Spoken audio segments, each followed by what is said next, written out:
Ladies and gentlemen, boys and girls, children of all ages, we proudly bring to you Mormonism Live!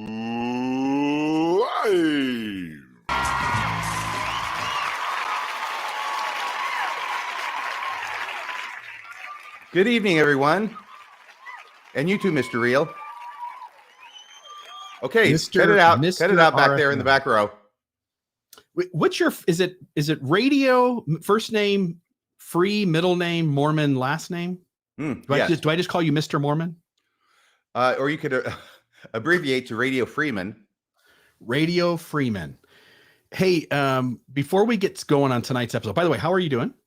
Oh, I'm fine. Thank you. Good. Glad to you hear look it. well, I must say. I look a little disheveled, but I'm here and Ooh, disheveled. Yeah. Someone's been winnowing the thesaurus. Hey, you know me. I'm just always trying to learn new things. I got really onto that when I read ignominious in the Book of Mormon, and I went and looked up, and that's like this really horrible, atrocious death. And that was when I fell in love with big words. Oh, well, wonderful. Wonderful. I'm sensing it's an unrequited love. Exactly. All right. So a couple quick announcements before we get started. I love Excuse me. No, that's good. Go ahead. Okay. So let me pull something up here on the screen. First, just a note, we're having a special premiere down here in Southern Utah for Ronald's Little Factory. It's going to be a really touching, good time. You know what I mean? And, you know, it's going to be a President Packer favorite, but we are doing that. It's Sunday, April 23rd, 7:15 to 9:15 p.m. I'm going to be hosting that, and Brent Bakavoy will be doing a question and answer afterward. You're actually going to be there in person? He'll be there in person, and you are. And I'll be there in person. So, folks, if you are in Southern Utah and this sounds interesting to you, I think it's going to be a fantastic time. I think there'll be plenty of laughs and kind of a good time all around. When the show is completely over, there will be a private party for attendees, and we'll give out the address then at the actual showing. So it's a private party, but for anybody who shows up? A private party for anybody in attendance at the show, not for just the general public. Yep. Got it.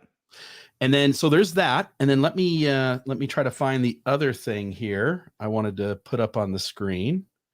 Another thing I just wanted to announce is that Friday at 4 p.m., we are doing a premiere of a special episode of Mormon Discussion Podcast where we show how 5 white apologists fabricated and perpetuated a fictional black apologist named Richard Nygren, who lived in Birmingham, Alabama.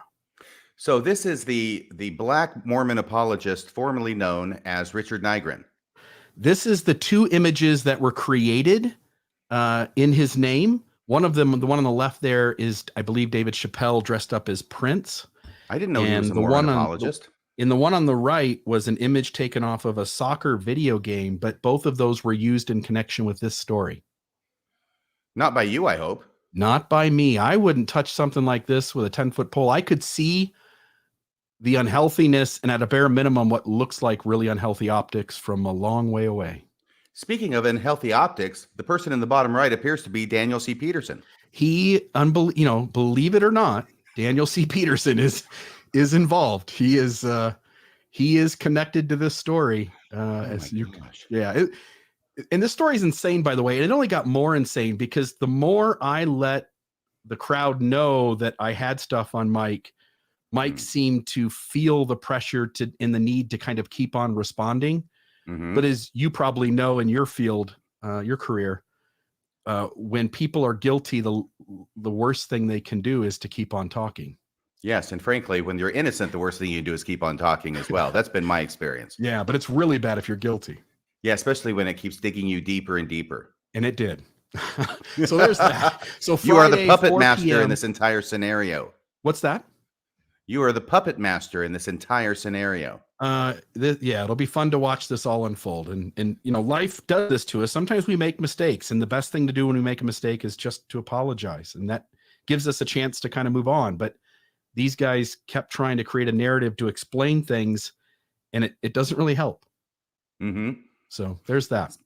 Yes. Well, I'm really looking forward to seeing that. That's going to be Friday is that 4:00? 4 p.m. Your Mountain time? time. Yep, 4 p.m. Okay. Mountain time on the Mormon Discussion Inc. YouTube channel. Please join us then. It's going to be a fun place to be in the chat, I think, that night. And you've got some exciting surveillance video that you're going to be showing. Is that right? We have some audio taken from Family Pawn where Mike Parker, against his own judgments about why he created Peter Pan, came into someone else's place of work and confronted them. Oops. We don't Is that Peter Pan music I hear? No, that's my daughter trying to call, and my phone was connected to the Roadcaster. So, well, I hope it's nothing serious. Do you need to take it? No. She'll call Mom here in 2 seconds. Mom's out in the living room, so okay. It'll work out fine. It doesn't sound patriarchal at all. No. I'm in the middle of a live show. So I'm trying not to be. All right, let's move on from that. Okay. And let me change. We'll just get rid of this for a second, and let's bring on to the show our guest tonight. Jonathan Streeter. Jonathan, how are you? Streeter, yay! Do we have any applause for Jonathan Streeter? Look at this. It's great to be on. Yes, Jonathan canned applause. Streeter. Perhaps the perpetrator of the greatest hoax in Mormonism since the Kinderhook plates. Yes, it's actually the special topic for tonight. No, it's not. Oh, I'm sorry. By the way, Mike Parker, Pass me by. I can't hear you. Are you arguing and saying it's greater than the Kinderhook plates? No, I'm saying I've been waiting for my turn to be here so that I couldn't get your jokes and just stand idly by while you laugh at your own humor. Because that's the best part of these shows. Well, thank you. At least somebody gets them, even if it's only myself. Just a quick note. We'll say one more thing about the fake apology thing and that whole escapade. If Mike Parker, if you're watching, you could have learned a little lesson, which is when it gets figured out, just say you're sorry, right? Right, John? I don't know. I mean, when the what you're describing happened there, that's going to be a hard one to apologize for. Yeah, and we'll see. People are less prone to accept apologies now, even than 2018. No so kidding. Yeah. That was a tough go. We're not going to go into that, but it's very dark where you are. Are you like podcasting from Cell Block D? The bunker. No, I always podcast from outer darkness. That's where I am. Outer darkness. By the way, everybody behind. wants one thing, and that's to see Yu-Gi-Oh. Can we see Yu-Gi-Oh, please? Yu-Gi-Oh. Okay. This is the very evil He's my dog. co-host. He is so Nice. evil, you can Yu-Gi-Oh. see it in his eyes. He's evil Yu-Gi-Oh. Yugi, you're such a cutie. Go make your Tootsie Rolls on the floor. Oh my God. All right. His reputation precedes him. He's laying some pipe. So John. No, it's a cable. He's laying some cable. It's been too long since I used that offensive. All right. We've already gone into the sexually inappropriate comments by RFM. You can check that off your bingo cards. So, all right. So Streeter, scatological, but Streeter, we brought you on to have a it's conversation. sexual for you. That's your business, Jonathan. Let me know when you're ready, RFM. Oh, I'm sorry. All right. So several years ago at this point, I didn't even know who you were. I had no idea who the thinker of thoughts was. He's just some guy who's thinking thoughts, and he was sharing his ideas on his thoughts on things and stuff. And I went onto your website and I found a post and I was in the middle of a faith crisis, and it said, fix your faith crisis with one weird trick. And I thought, hey, I've tried a lot of things. Might as well try this too. And I read the article and I was deeply impressed with how you, without mentioning Mormonism once, you walked a believing Mormon into understanding the issue of not only what a faith crisis is, because I think you describe it perfectly, but you give the person a full explanation of what apologetics are without really saying it, and a full explanation of what critical thinking skills are and how both those tools work and what their goals are. And I really felt like the wood tools and steel tools were something that I was able to put in my own tool bag, and it became deeply helpful. And once I read this, I was able to spot wood tools and steel tools very easily. And I was hopeful that you'd come on tonight and walk us through this and help our audience understand wood tools and steel tools. And maybe they will be able, through this, if they haven't already, put those tools in their tool bag as well. In 5 minutes okay, or well, less. 5 minutes or less. Yep. We're going to take live calls. Well, if you know my podcast, it never goes down that quickly. But I'm glad to hear that it was something that you found that kind of stood out to you. And I think all of us in our various endeavors occasionally kind of hit gold where we'll produce something that has more of an impact than others. And so you'll hear other people reference it more. And I know I've heard several people name particular items that both of you have put out, whether it's the apostolic coup d'etat or some of, I think with Bill, there's just so many of them that, they turn into a blur. So this is one of the posts I think that I did early on that had that effect, where people do frequently kind of message me and say, this was one that was important. A little bit of background I think is helpful just to understand, why in the world did I write this post anyway? Well, this is back in around 2014, where writing blog posts is kind of what the ex-Mormons did if you wanted to, put your thoughts out there. Now it's like TikToks and YouTube and stuff like that. So it was a little bit more of a written word paradigm. But this is at a time where me and my older brother would basically spend hours every day arguing about church stuff. And I kept hitting this wall where he would kind of do that circular reasoning thing where he would use claims from the church to prove that claims from the church were true. And it was just hard for me to try to get him to look at it a different way. So I said, I need to come up with something that is more memorable, but also something that actually doesn't even name Mormonism. And that you picked up on that. I intentionally did not use the word Mormon in it at all, because I didn't want to trigger that defensiveness in my brother and get him to kind of read it. So that's the background of why it was written. And in terms of like the content of it, if there's any questions you guys have or anything, we can dive right in. I have a question. And yeah, what's that? Did this have any impact on your brother? I think the way that those discussions go is there's a lot of, both for him and myself, there's ego involved. It's hard to admit when your perspective is modified on things. And I think over time, it perhaps caused him to look at these issues a little bit differently, but there was no immediate like, oh, you're right. You're right. I should, I'm so sorry. Nothing like that. But our relationship is really kind of where we can be firm and argue our point very passionately and still come away knowing that we love each other and we want the best for each other and we both consider each other to be good, honorable men. And that hasn't changed. Is he still an active member of the church? He is. Okay. I'm hearing epic fail. Well, I don't know. I mean, I think, in the years after this post came out, I've had some evolution in my own thinking, and I think the church has evolved as well in some aspects.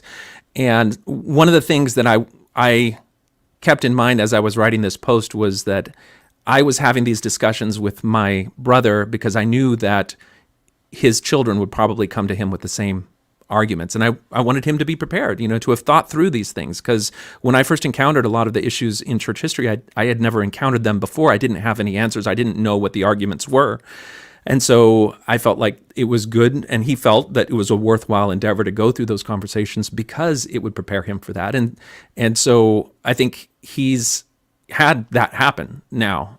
And I'm not privy to his private conversations on how that went with him, but I know that he still finds a great deal of faith in the church and a great deal of meaning in his life in the church. So I can't fault him for that. Well, great. Tell us about these tools of yours. Okay, so we're going to get to the tools, but this whole conversation is not so much about the tools. It's funny because I had some people, I still kind of keep my foot in the church apologetics groups that I can find, and some people thought that this was a talk about anachronisms in the Book of Mormon because we said there were steel tools and steel hadn't been invented yet. And so if that's what you thought, that's not the case. But it's not really even about the tools themselves. It's more about understanding how your own bias and epistemology can affect the way that you evaluate things, particularly in a high demand group. And so what we're going to try to do is we're going to try to do a thought experiment that pierces through the veil of some of those biases and some of those high demand controlling things to get you to understand why it is that somebody who's questioning the church questions them and why some of the answers that you may provide them aren't necessarily going to fix it. And so the first thing you have to understand, though, is that this is in the context of a faith crisis. So what is a faith crisis? It's helpful to understand what that is. Well, a faith crisis occurs when you discover factual information about your religion, its founder, its doctrine, or its history, which would seemingly contradict the claims of that religion. And the psychological and emotional distress that comes as you process the impact of that possibility on your life and your identity, which have been shaped by your belief in the religion, is what people will describe as a faith crisis. Does that sound like a good summary of a faith crisis to you guys? Yes.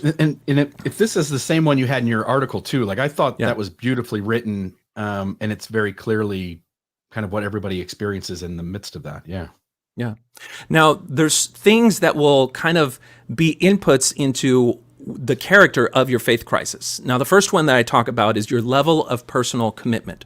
So you could be in, the worst high demand religion possible, but then you don't really take it all that seriously. You don't let it shape your life, your identity, or anything. And so whether or not it's like, if you discover it's not true, it's like, I didn't really let it affect me anyway, so it's not a big deal. So your level of personal commitment factors into how severe a faith crisis is. And I think that's why a lot of us that came out and talk a lot about our faith crisis, because we were really committed. We were really devoted. We made a lot of really important, impactful decisions in our own personal life because of our belief in this thing. And then it just so happens that then when we get out of it, we become the most blabby, talk about it people that are out there, just because it's just it affected us. Speak for yourself. Okay, so then the next thing is that the character of the religion itself will also have an impact on how severe it is. So I tried to draw a contrast between two different religions, specifically the Unitarian Universalists, where their religion is really, they don't make any exclusive claims about salvation or anything. The goal of their organization is to help guide each individual on their own spiritual journey according to how they see that framework that they come to on their own terms. They're not dictated those terms from the group. And you contrast that then with something that is much more controlling, whether it's Scientology or Jehovah's Witnesses, where there's a whole bunch of rules, a whole bunch of things that you can and can't do, and a whole bunch of activities expected of you. It's two very different things. Each of them makes a different level of claim on your life and your identity. And so if you decide that Unitarian Universalists aren't for you, and you go and you stand up in the congregation and say that, people be like, okay, that's cool. Wherever you want to go, it's fine. But if you do that in some of these other high demand faiths, it's like, oh no, we need to go in for a special auditing session. Who have you been talking to? What have you been reading? And you're going to go through disciplinary action. There's completely different things. The thread through all of this is that this is not an argument for atheism. It's not an argument for saying that all religion is false, or that whatever religion that you're in, you have to march out right away. This is just kind of understanding that there's differences in the character of these religions, what they demand of you, and so having a crisis of faith is going to mean something different in one faith as it will in another. Yeah, okay. And in fact, there's in the article where you mentioned that juxtaposition between the Universalist Unitarians and you use Jehovah's Witnesses as the example. Mm-hmm. You make mention of, in a situation where you believed your religion all in, and it told you that you couldn't use blood transfusions. Yeah. And so you refused a blood transfusion to your child. And then you come to find out that the Jehovah's Witness faith is not true, and that it manipulated its history and all the information. Mm-hmm. And you learn one day it's not what it claimed to be. That you, having lost your child to what you believe is this ridiculous decision you made based on believing at a previous moment. And you can completely understand, for the audience, you can completely understand why that person might not be able to leave their religion and leave it alone. Yeah. Right. Yeah. Not only does it increase. Say that again. I spoke over you, RFM. I just said, how do you confront something like that? Yeah. As a parent, as a human being. Yeah. That your religious beliefs caused you to withhold a transfusion to your child who died as a result, and then you find out that the basis that you withheld the transfusion on is wrong. Yeah. And to that extreme, I was just going to say, to that extreme, it is easy for all of us to go, no wonder you left but couldn't leave it alone. Yeah. And maybe for those who are listening as believers, maybe understand, not to that degree perhaps, but to a degree somewhere out in that facet of the arena, the trauma was so significant to all of us when we learned that it was all not true and that we were manipulated into belief. Maybe you could understand why we can't leave it alone. Yeah. And there's other psychological dimensions there where if you did take an act that was contingent on a claim of the religion that had such a dramatic effect in your life, then there's a really strong and powerful bias for you not to confront the contradictory evidence, because you understand what the implications of that would be. And so that's just a dark area in your life you never go and you avoid. And so I think from our perspective, we can then understand why some people may be very, very resistant to looking at criticisms of their faith group, because there's powerful psychological characteristics that cause them not to do that. So moving on, the issue here is whether or not an organization is a high demand organization. And the more that the dictates of the religion affect the choices of the individual, the more that the individual's identity is tied up to the faith, the more that discovering the faith to be a fraud then causes the individual to acknowledge that intimate aspects of their life and identity were shaped by the deception. And I think the important thing that I wanted to try to convey to my brother was, like, if you haven't actually confronted this abyss in your life, it's really hard to describe it and to get someone to really understand what it's like to go through a faith crisis that completely undermines your whole sense of being and existence, and your hope for the afterlife and the nature of your relationships, the nature of your identity. Like, these high demand religions make such powerful claims about all of that once you pull the thread and the whole thing comes undone, you're kind of left in an existential crisis that we're describing as a faith crisis here. Yeah. Totally. So with that, so now we understand kind of the nature of a faith crisis. The next question is a faith crisis a bad thing? And this is where we really try to step back and say, if we're going to have a weird trick to fix a faith crisis, any faith crisis, then we have to understand that not all faith crises are necessarily bad. It depends on where you stand. If you're someone in a high demand false religion, then a faith crisis is a necessary, although painful, ticket to freedom from that prison of belief. So another way of saying this is, like, to most people in religion A faith crisis in someone in religion B is a good thing, because it frees them up so that they can be guided to the truth of religion A. And from that perspective, you could say that, proselytizing is just a systematic way to try to induce faith crises in the minds and lives of people of other faiths. And you see this play out in Mormonism. I mean, I was in the ward I was in, we had people deconstruct Catholicism and join our religion. And when they came in the door and got baptized, we applauded them. We pushed them up to the pulpit, tell your conversion story. We're so excited for you. You are so in tune with God's spirit. And then on the back end, when they deconstructed Mormonism and left, we were like, so unfortunate for Jerry. Jerry just lost the spirit, and away he went. Mm-hmm. And Elder D. Todd Christofferson put both examples in one conference. In one talk. Yes. That immediately came to mind. Thank you for bringing that up. The Amish. Yeah. Hey, by the way, what traditional TBM, faithful believing Mormon, is going to be able to point to a conference talk from 6 years ago and cite to it? I just want to know. You lazy learner, damn it. Yeah. I think it's the TBMs who are lazy learners. Yeah. Amen, brother. Well, so understanding that aspect of the faith crisis, that it's not necessarily bad, because particularly if you're one of those high demand religions, you kind of have to go through that. I just want to stop. Dan, will you put that back up, Maven? Dan Hardy, look at that. Right. And by the way, Dan Hardy means this. He's not being funny. Right, because Catholicism isn't true.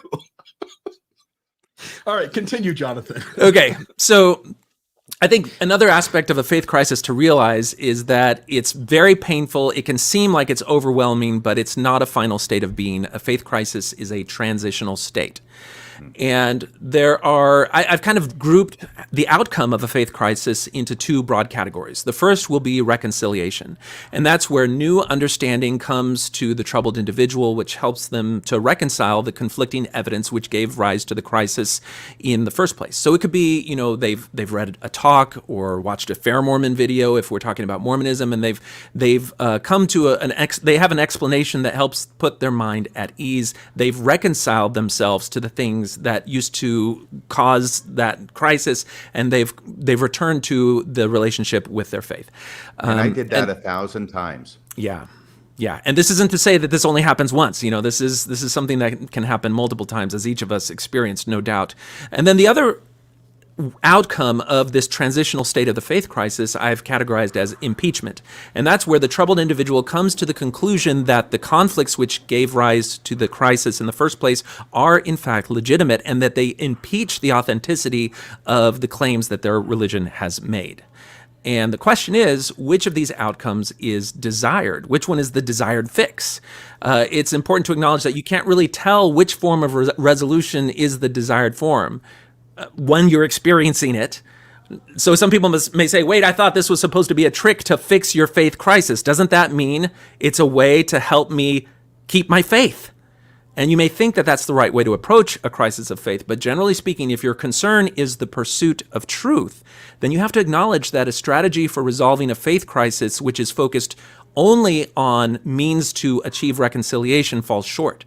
And you have to think that not so much about your own faith crisis, but what somebody else in a different faith would have once they start seeing the cracks in the foundation of their organization. And to do that, you have to have an outsider's view, and that's going to kind of be the next dimension of the paper is examining the outsider's view of a faith crisis. Any comments? Certainly one of the complicating factors here, Jonathan, is that if you are a committed member of a high-demand fundamentalist religion, you are already proceeding from the assumption that your religion is true in the first place. So how is it that you're going to find truth in something other than what your religious authorities teach?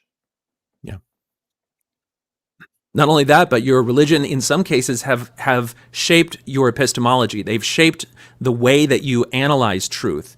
And since they're the ones that have given you the tools to analyze truth, then you would first have to realize that their tool is faulty in order for you to learn some other way to analyze truth. And so in religions that use a spiritual confirmation, that spiritual confirmation is a way that they teach their members to identify truth. And they do it in a way where it trumps then the critical, logical faculties that they would otherwise have, because they are told always return to the spiritual confirmation of their truth, which when you're in a believing space and someone in your own faith tells you that, it seems good. But then if you listen to the Jehovah's Witnesses leaders tell the people in their religion to do that, you're like, hold on a second, you don't want to do that, because then you're going to stay trapped in the religion where you can't have a birthday. Right. Yeah, exactly. So Yu-Gi-Oh, calm down. All right, so then so now we're going to move kind of to the outsider's view. So when thinking about your own religion, it's easy to see reconciliation and impeachment as good or bad. Reconciliation sounds like a good thing. You're helping someone return to a state of faithfulness. And impeachment sounds like a bad thing. You're casting off something in a negative way. But imagine that we're talking about somebody in a high-demand false fundamentalist religion who's discovering aspects of that deception. Reconciliation is no longer a good thing because it would drag them back into that false system of deceit. It's better termed placation and is hopefully just a temporary thing.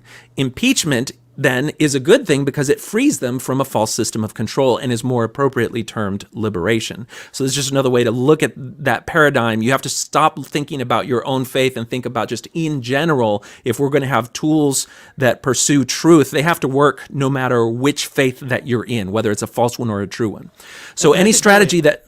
I just want to stop you for a second. So I think this is an important point for the audience, that you have to take the mindset of some other belief system that you assume on the front end isn't true.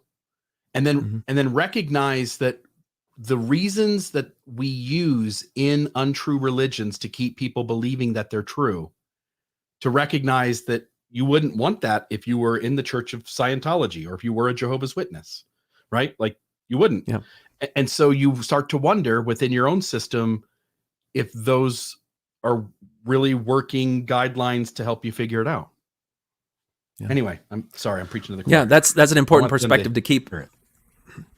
Yeah, Any strategy to fix a faith crisis has to have the power to reconcile people to the truth while liberating them, no matter where they are. And you want to make sure it's not placating an individual to get them to accept a lie, and it must not impeach the truth. So we're almost to the point where we want to look at that one weird trick.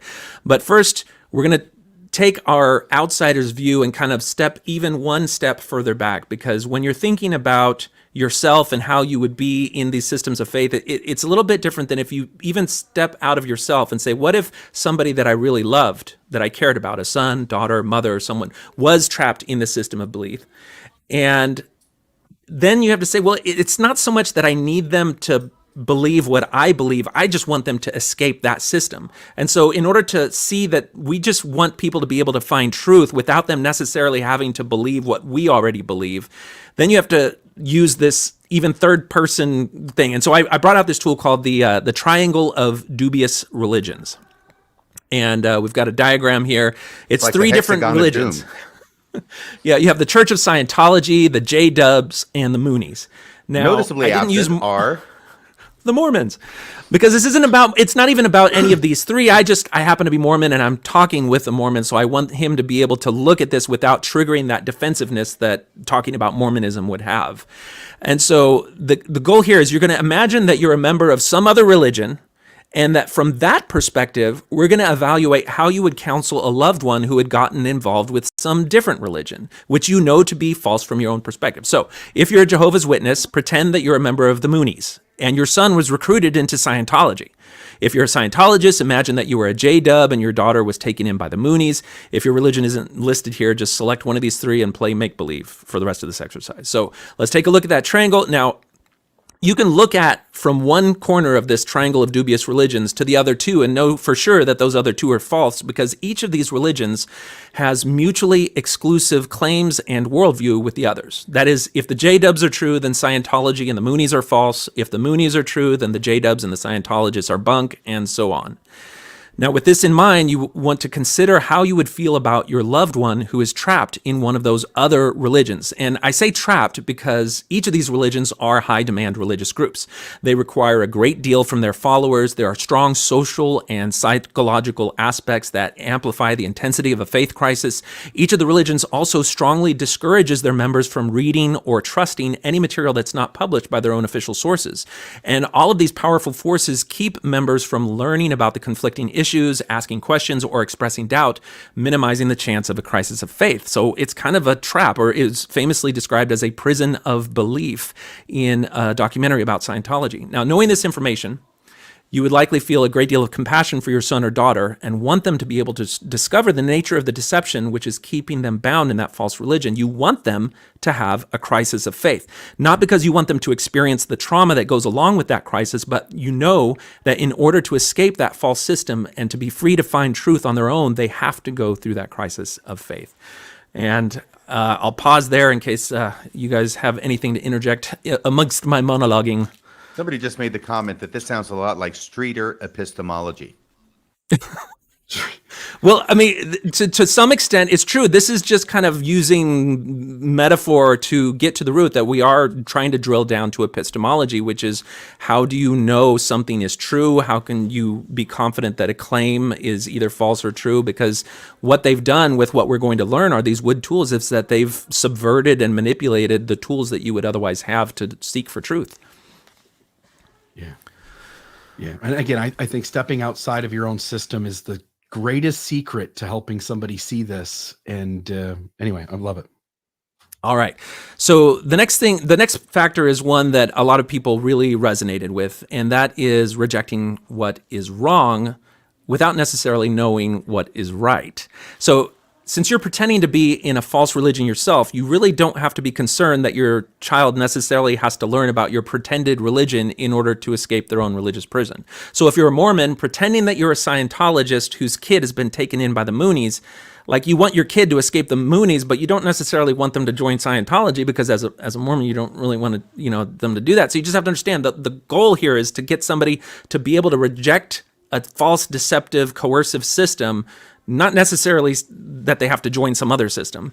So And that's really a good point there. And are you going to talk about Thomas Edison and the filaments? Yeah, that's the next point about Because it. this is the whole thing that the Midnight Mormons, who I understand are close personal friends of yours, this is the thing that the Midnight Mormons were chastising me for in that debate, was that if what I'm saying is freeing people from the high demand fundamentalist religion of Mormonism, then it's somehow incumbent upon me to set up a separate high demand fundamentalist religion for those people that I have liberated to become enslaved to all over again. Yeah, that moment in that debate was highly memorable. That's one of the moments that really stands out to me. Not so much because you may be surprised to hear that I agree with you. I actually think that was one of the victory points that the Mormons made, but not because of epistemology, not because of the, having to know what's true. And I don't know if their question was really specifically about that, but if you haven't seen that debate, definitely check out that moment. It's a great kind of moment in that debate. But going to the point that's made here, and you can take down the triangle probably, but when you're thinking about your loved one in this third religion that's not your own, and both of them are false, the escape of your loved one from the deception of a false faith is not dependent on another faith being true. The lies, the cover-ups, conflicting doctrine, deceptive practices, and harmful effects of a false high-demand religion are the things which show that it's false, and your loved one can come to that knowledge without having to immediately adopt another faith. And another faith isn't required for them to see the falseness of it. You don't have to know the truth in order to reject a lie. And the example here is Thomas Edison. He's trying to discover just the right filament as he's inventing the light bulb. The filament has to last a really long time, but not melt under its own heat. He tested thousands of different filaments. He knew that one that melted under its own heat or wouldn't last was the wrong filament. Even if he didn't know what the right one was, he was able to reject the wrong ones. It's not a perfect metaphor, but it just gives you an example where you don't necessarily have to already know the truth to be able to call out a lie and not shape your life by it. And this is one of the things that, akin to that moment in the debate where we're frequently told by family members, well, what do you believe in now? And the what do you believe in now question is kind of like an invitation to say, well, tell me what you believe in so I can show you how it's false or it's not perfect. Exactly. With the idea that if I can show you what your belief in is now is false, then somehow my belief is made truer. Yeah. Yeah. And so they hate it when we're like, well, I'm not really here espousing anything true about what I believe. And part of that comes the humility of having shaped your life and identity around something that you discover to be false is you have a really hard time being as committed to some other organization in the future. So it's not so much that, I'm not trying to tell other people to live by like me. I just want people to understand that the idea that you can discern falsehood, deception, manipulation is important because none of us want to shape our lives and our identities around things that are false. All right. So with that paradigm in mind now, we've considered the dubious triangle of religions. We're thinking about ourselves and our loved ones in a false, both in false religions. We're not concerned about proving our religion true. We're just concerned about being able to help our loved one discover the deception and escape from this prison of false claims and beliefs. In doing so, we need to be very careful, though. We need to tread lightly because you could say, well, as soon as a loved one comes to me and says that they're having a little bit of a faith crisis in their thing, we could say, oh, yeah, well, look at this book, look at this evidence. It's all faith. It's all false. It's all bunk. That can actually not achieve our goal of helping our loved one liberated because there are things that are psychological. They may not actually have already understood the level of manipulation and deception that they're under.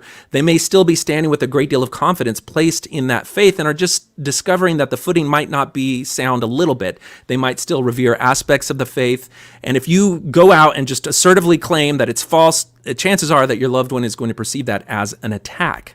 And each of these faiths have strong teachings about why and how members outside their religion will attack them for possessing the truth. It triggers a defensiveness, a persecution complex, and bashing the faith can simply recall those teachings to the minds of your loved one and give them to give them reason to believe that your persecution is enough to prove to them that it's true. See, everyone's going to persecute us and call us liars, and that proves that we're true. And so that alone can kind of push someone to disregard any doubts that they may have had. So the guidance here is to kind of tread lightly when you encounter someone who's having the first sliver of a crisis of faith. Is that something that you guys have experienced or understand?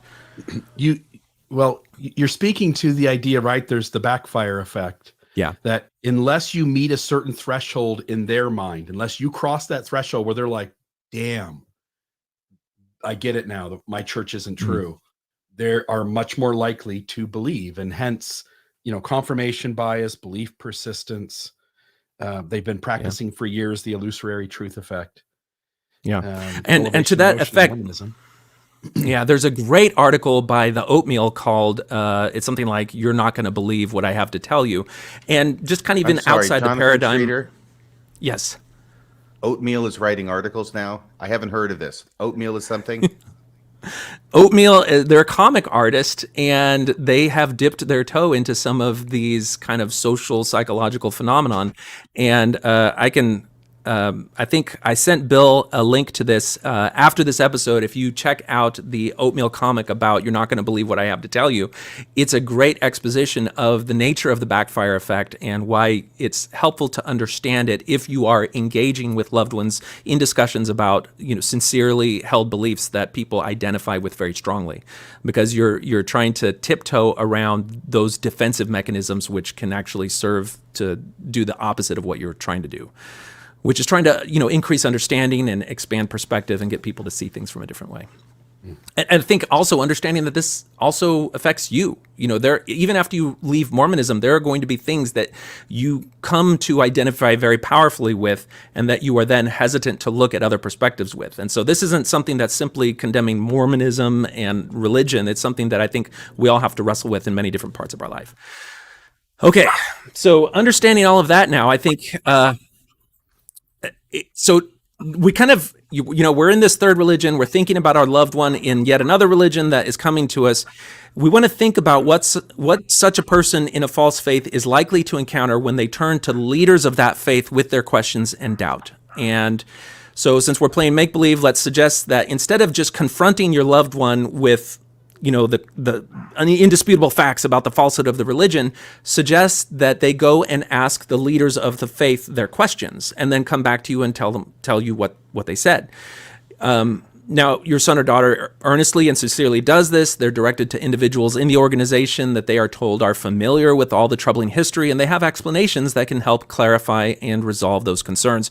Your child does this, and for each point of conflicting history and doctrine that is raised, an explanation is provided, and many of the explanations sound plausible. Others maybe require a little bit more faith and patience rather than logical understanding. But the purpose of every explanation is reconciliation to the faith. However, since we're assuming that all of these faiths are false, as an outsider's perspective, we can see that they are really just forms of placation. Now, each of these explanations and rationalizations can be considered as a different tool used to resolve any doubt by placation. And so we're calling them ways of overcoming doubt, or wood tools, WOOD, ways of overcoming doubt. And the apologists of these... It wasn't until last night when I was rereading your article that I realized that these are acronyms. Oh, really? Well, I tried to make them acronyms that meant something for what they were anyway. Hold it. You created this whole idea? Yeah. Of wood tools, steel tools, and the associated acronyms? Yeah. You are brilliant. Steel was harder. Flattery will get you everywhere, so especially coming from RFM. Wait till we get to steel, folks. There'll be a test on this afterward. Okay. So now, what's wood stand for? Ways of overcoming doubt. Okay. Overcoming is one word. Doubt your doubts. Ways of overcoming doubt. Doubt your doubts.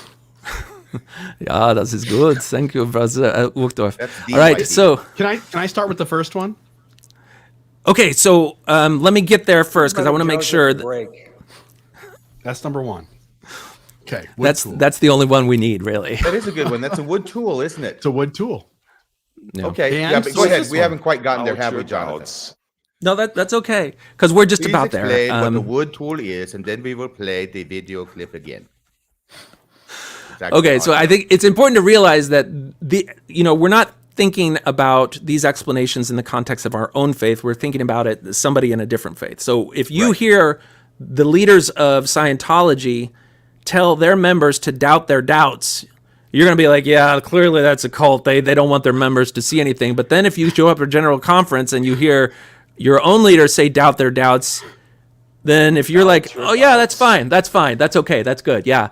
Well, you have to realize there's a little inconsistency there between how you have it, because you've already shown that thing is going to keep someone trapped in a false paradigm.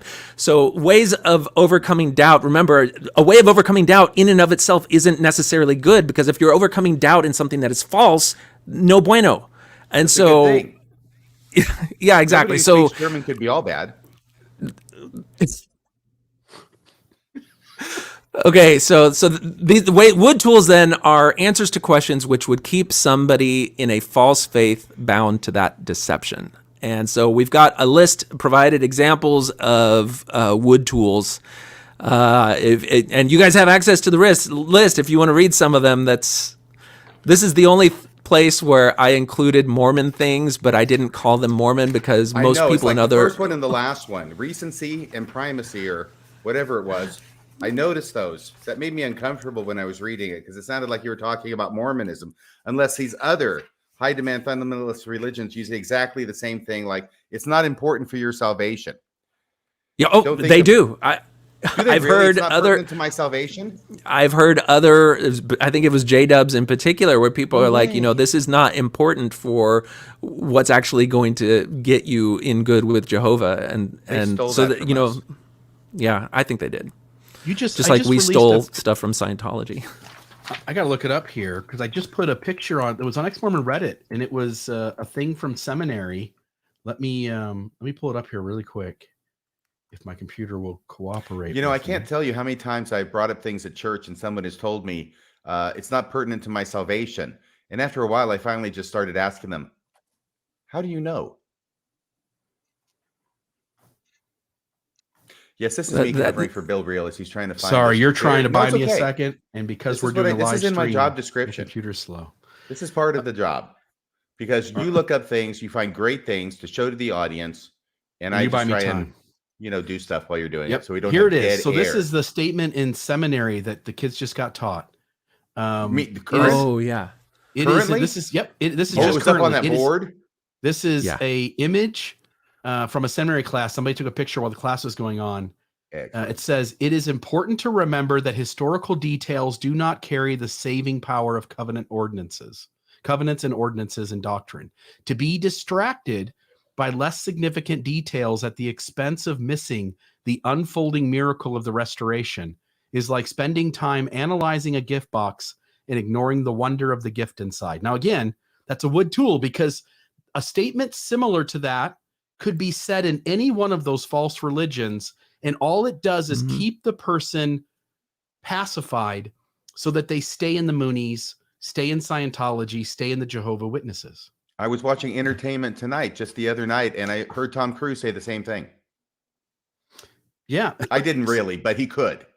You can certainly see where I think it was John Travolta. Yeah. Kirstie Alley hasn't said that recently.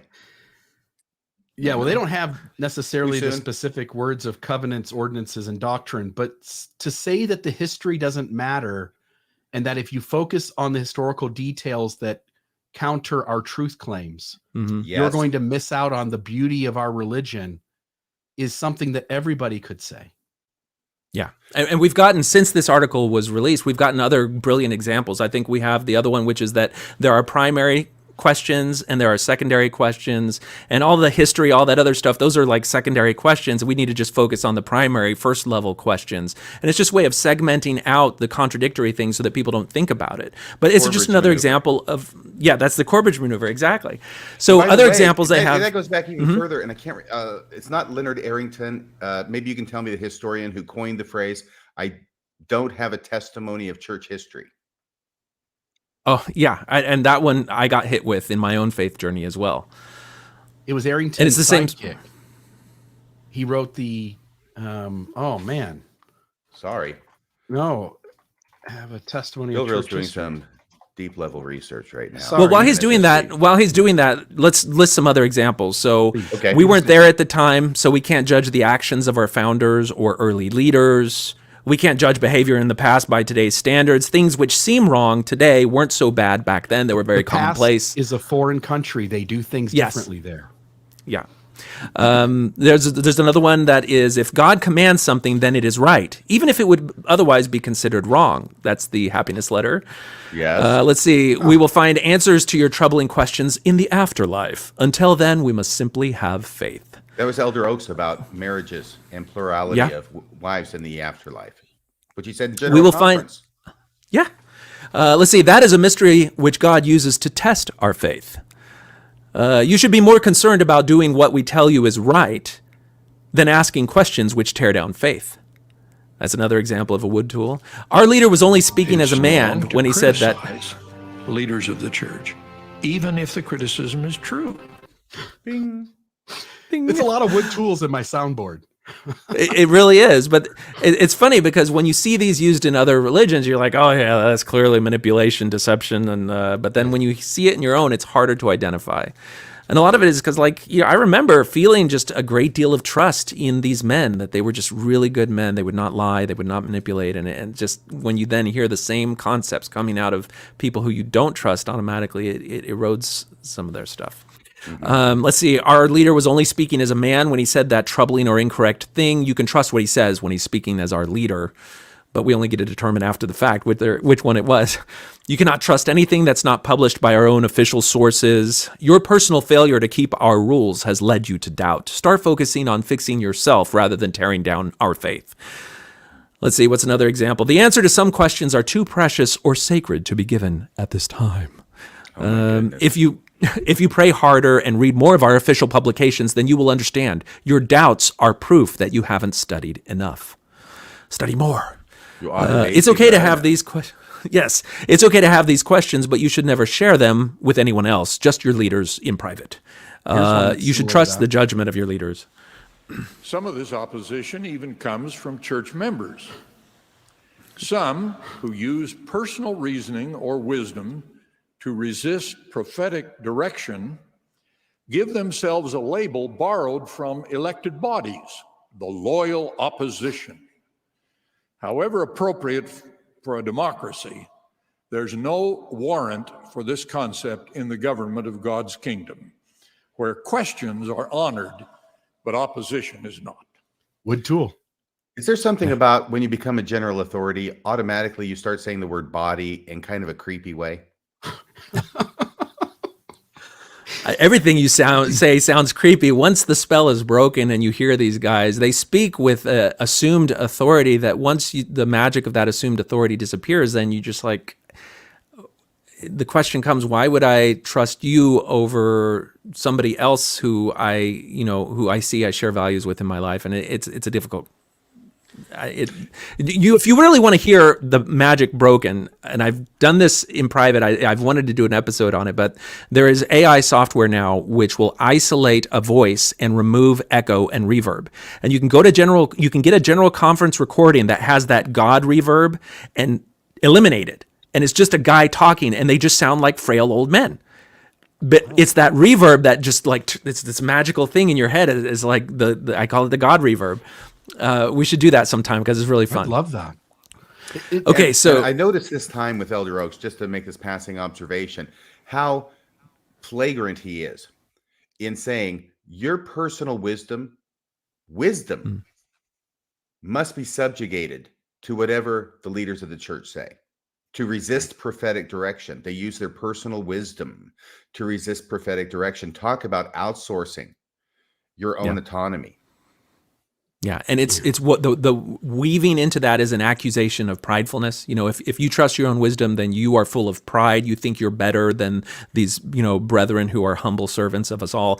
And so a lot of it is tied into, recrimination of the doubter. That they're not good people. They're prideful. They're arrogant. They're deceptive and cunning. Let's see, we have a few more. I think this is one of the most powerful ones that you'll find almost in every group that is one of these high demand controlling groups. Don't listen to ex-members of our faith. They are evil. Well, if you wanted to find out about Christianity, would you go to Peter or Judas after the fact and before the hanging?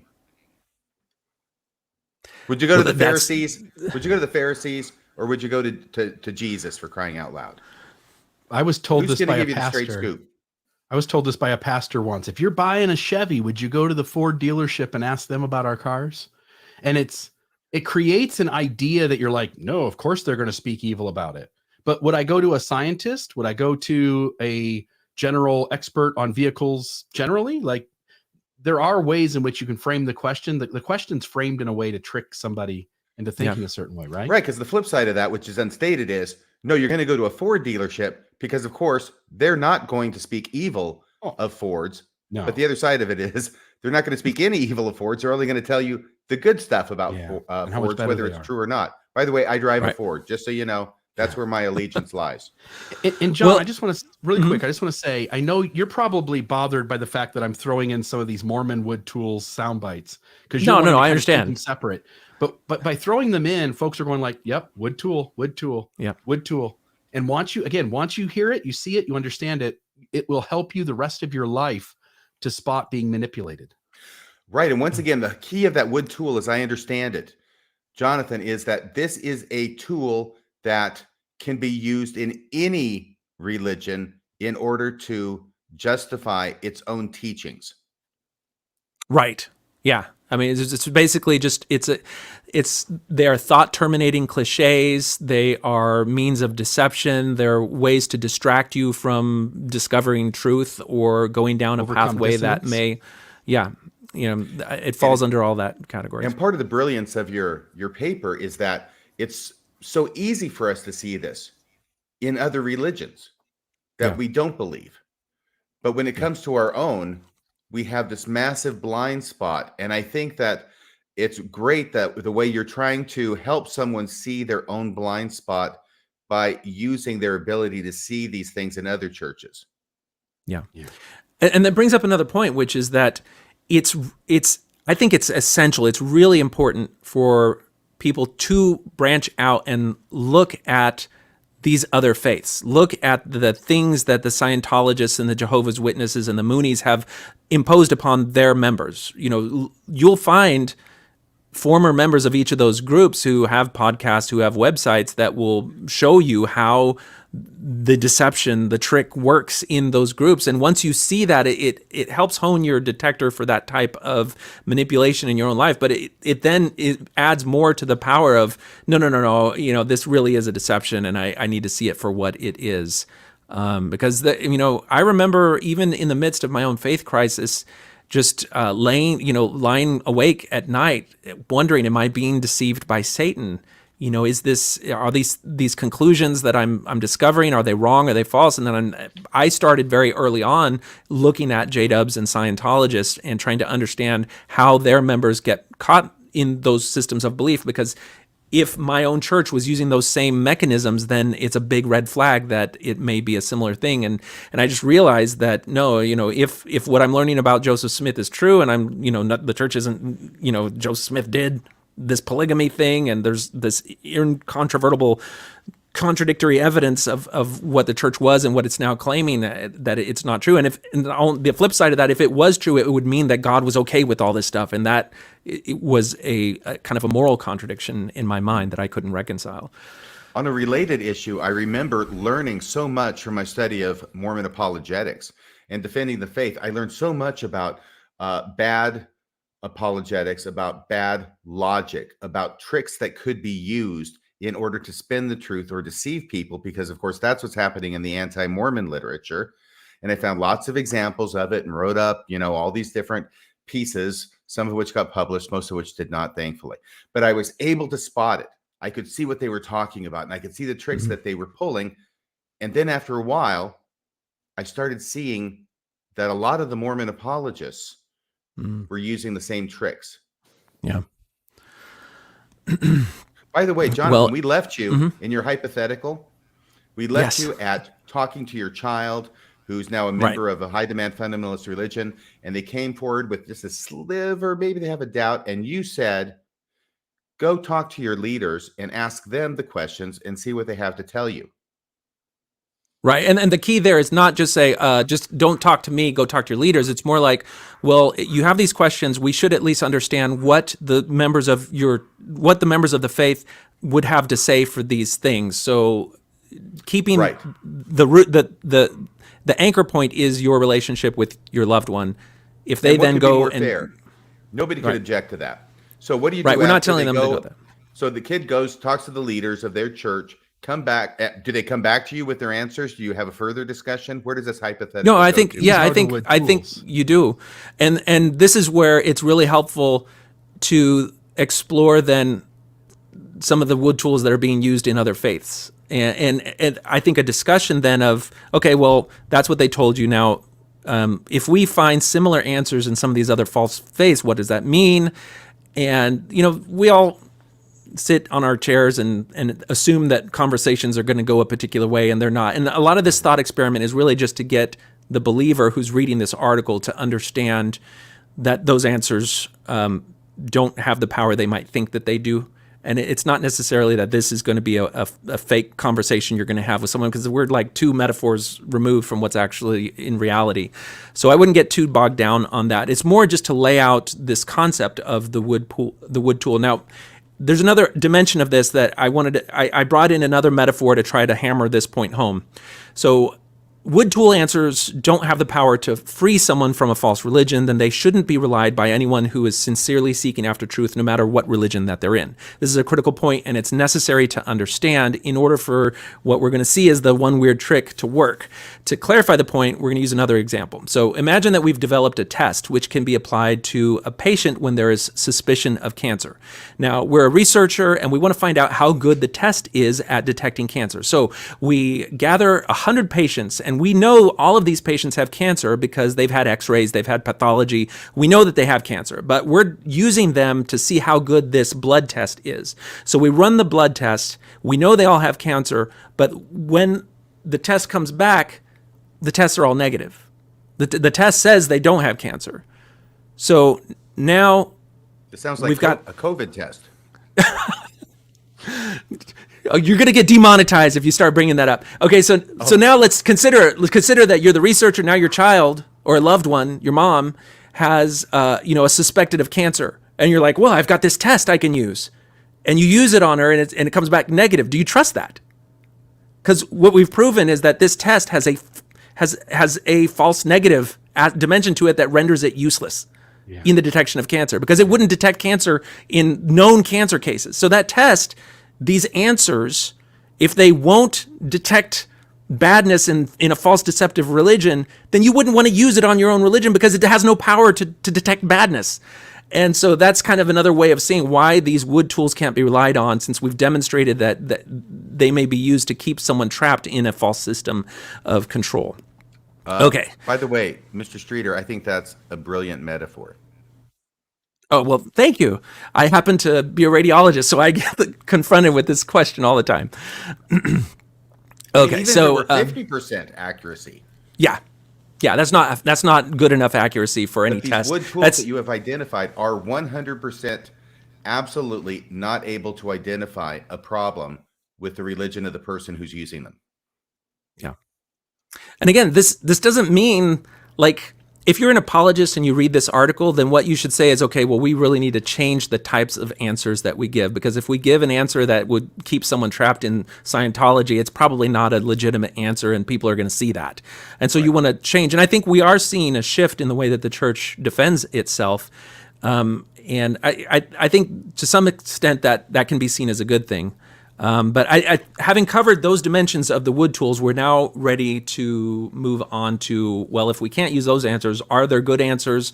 What are the tools that we would want to equip our loved one with? So if a wood tool simply quells doubt, then it's absolutely not something you want to rely on.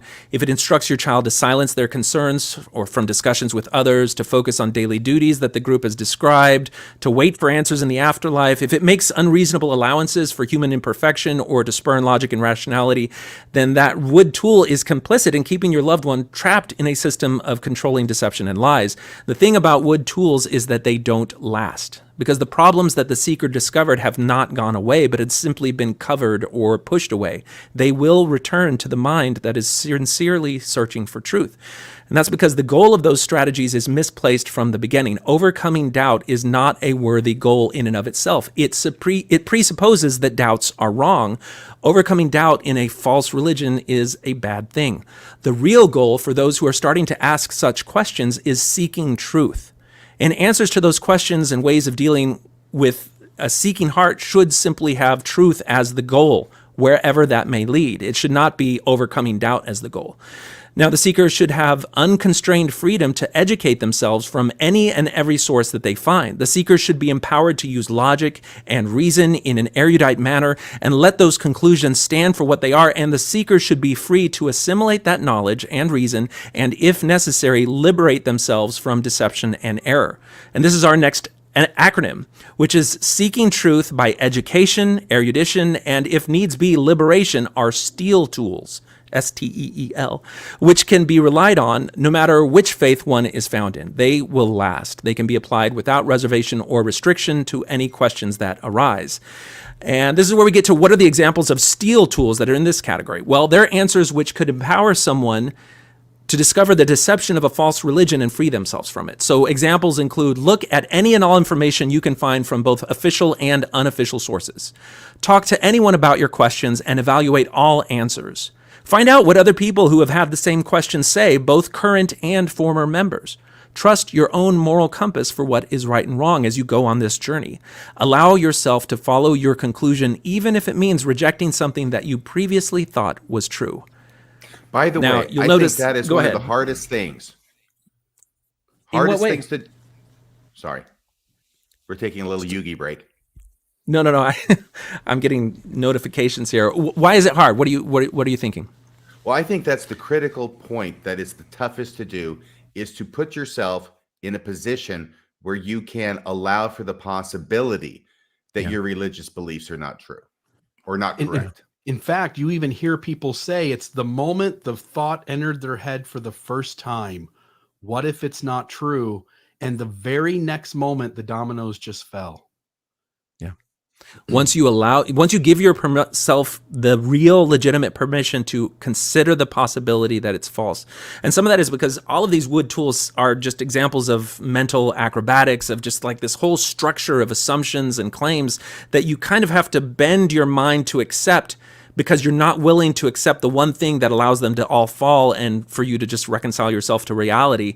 And that is the possibility that the claims of the organization are false from the beginning, or that the foundational claims are false. For Mormons, a lot of that is that Joseph Smith's claims to be a representative of God, the claims of the origin of the Book of Mormon, of his priesthood power and the whole foundation of the church. Once you entertain sincerely the possibility that it might be true, you understand that that one explanation explains everything else with the least amount of caveat. And so none of those mental gymnastics are necessary. And it's, it's just that the forces keeping you from giving yourself permission to make that consideration are so strong. That's why it's hard. Yeah. But channeling Brian Hales here for a second, Jonathan, where did all the words for the Book of Mormon come from? I don't know if no one has ever written the Book of Mormon before, then we have to assume it's divine. Right, absolutely. Where did the words come from? Where did the words for Lord of the Rings come from? Yeah, Jonathan Streeter. I don't know. I mean, the thing is, like, all of those explanations that you'll hear from people like Brian Hales, they assume that it's kind of like the quantity of arguments that you can bring up. You put, okay, these are the arguments and rationalizations we can put on one side of the scale. These are the criticisms on the other side of the scale. And that measures up. It removes the consideration that the nature of the criticism or the contradiction can be really, really powerful. That's where things like anachronisms, you can have, one anachronism, you find one computer in a story about Abraham Lincoln, and you know that it's not a real history because that one anachronism falsifies the assumption that this is a real depiction of history. And so when people find either anachronisms in the the story, the narrative, what they're describing in the words of the Book of Mormon. That's one level of way of disproving it. But when you find textual dependencies that completely betray the chronology of it, that's kind of another type of anachronism that is way harder for them to argue around. So they'll come up with all sorts of things, but that one thing can be so powerful in disproving. It doesn't matter how many other rationalizations are there, but that's where this journey will lead you on once you start to distinguish between wood tools and steel tools, is you'll start to develop a vocabulary and an understanding about the nature of these types of logical fallacies and things like that. Are you making room for both a tight and loose translation in that answer? Well, I mean, that's where the church has had to adapt to the nature of these religions. So you say, okay, well, maybe it's a metaphor, or maybe it wasn't exactly the same way, and Allowance people after will accept allowance. that. Yeah, they'll accept that to an extent. By the way, about Brian Hales, I wanted to say this to him at one point. Maybe he'll watch this. Maybe he's watching it now. How exciting.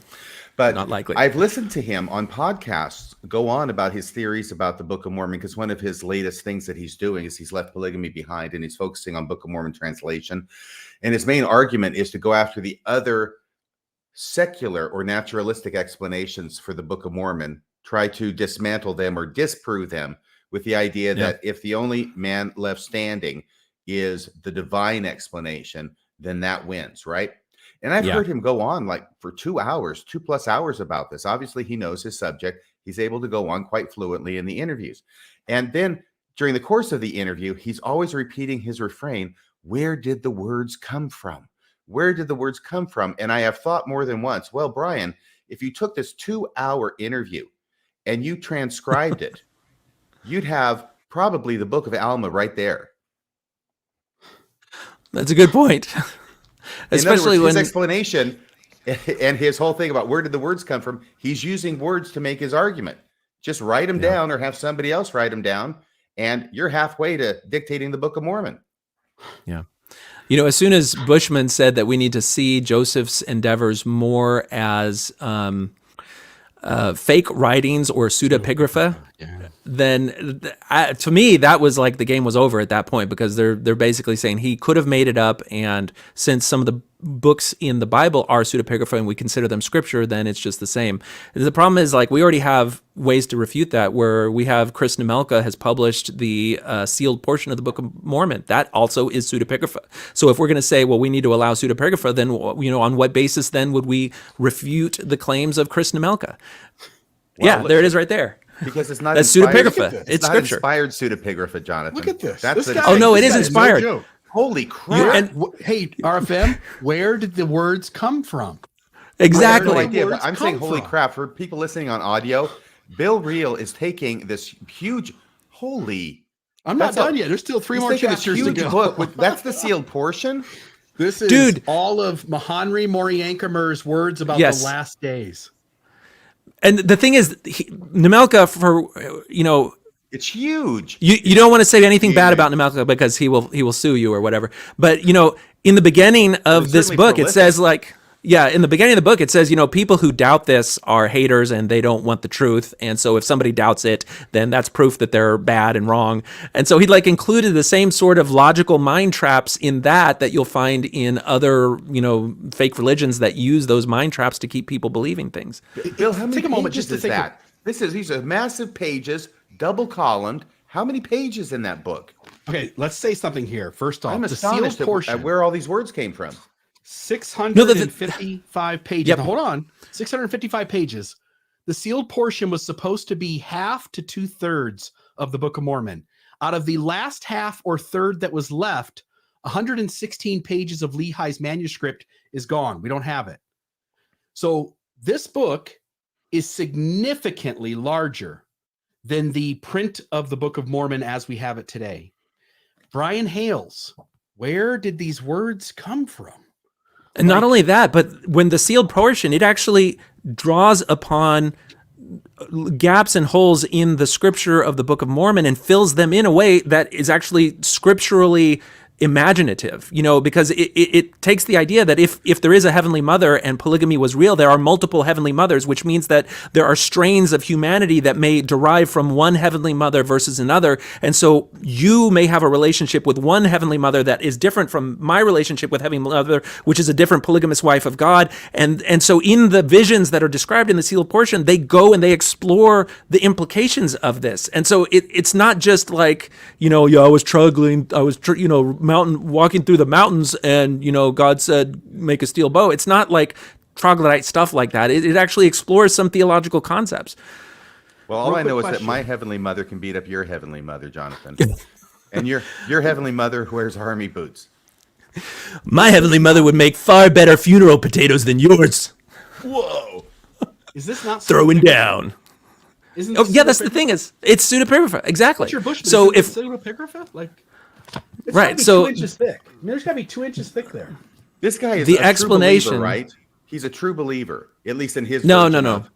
This guy's not. No. This is all just made up to be. Well, there's video out there of him saying that he created the sealed portion as a hoax. He wanted to model it after the same deception that Joseph Smith had to prove to people that they can be deceived. But he himself is a highly charismatic man. He's entered the realm of politics. He's still out there. He still has a following. And there are things that he is claiming in his live streams, which I've watched a few of them, which are scarily reminiscent of the Heaven's Gate group. And so I would not be surprised if there are headlines in the future. Just because of what you said earlier, the views and perspectives of Jonathan Streeter do not represent those of Mormon Discussion Incorporated, Bill Reel, or Radio Free Mormon. They don't even represent my views. I heard someone else say that. So this book may be sort of a written version of the Patterson-Gimlin film. Is that what you're saying? I don't know that film. Look, Bill knows. Look at that. Bill got it. The Sasquatch video. Bill got it. Only because of Dear Jesus.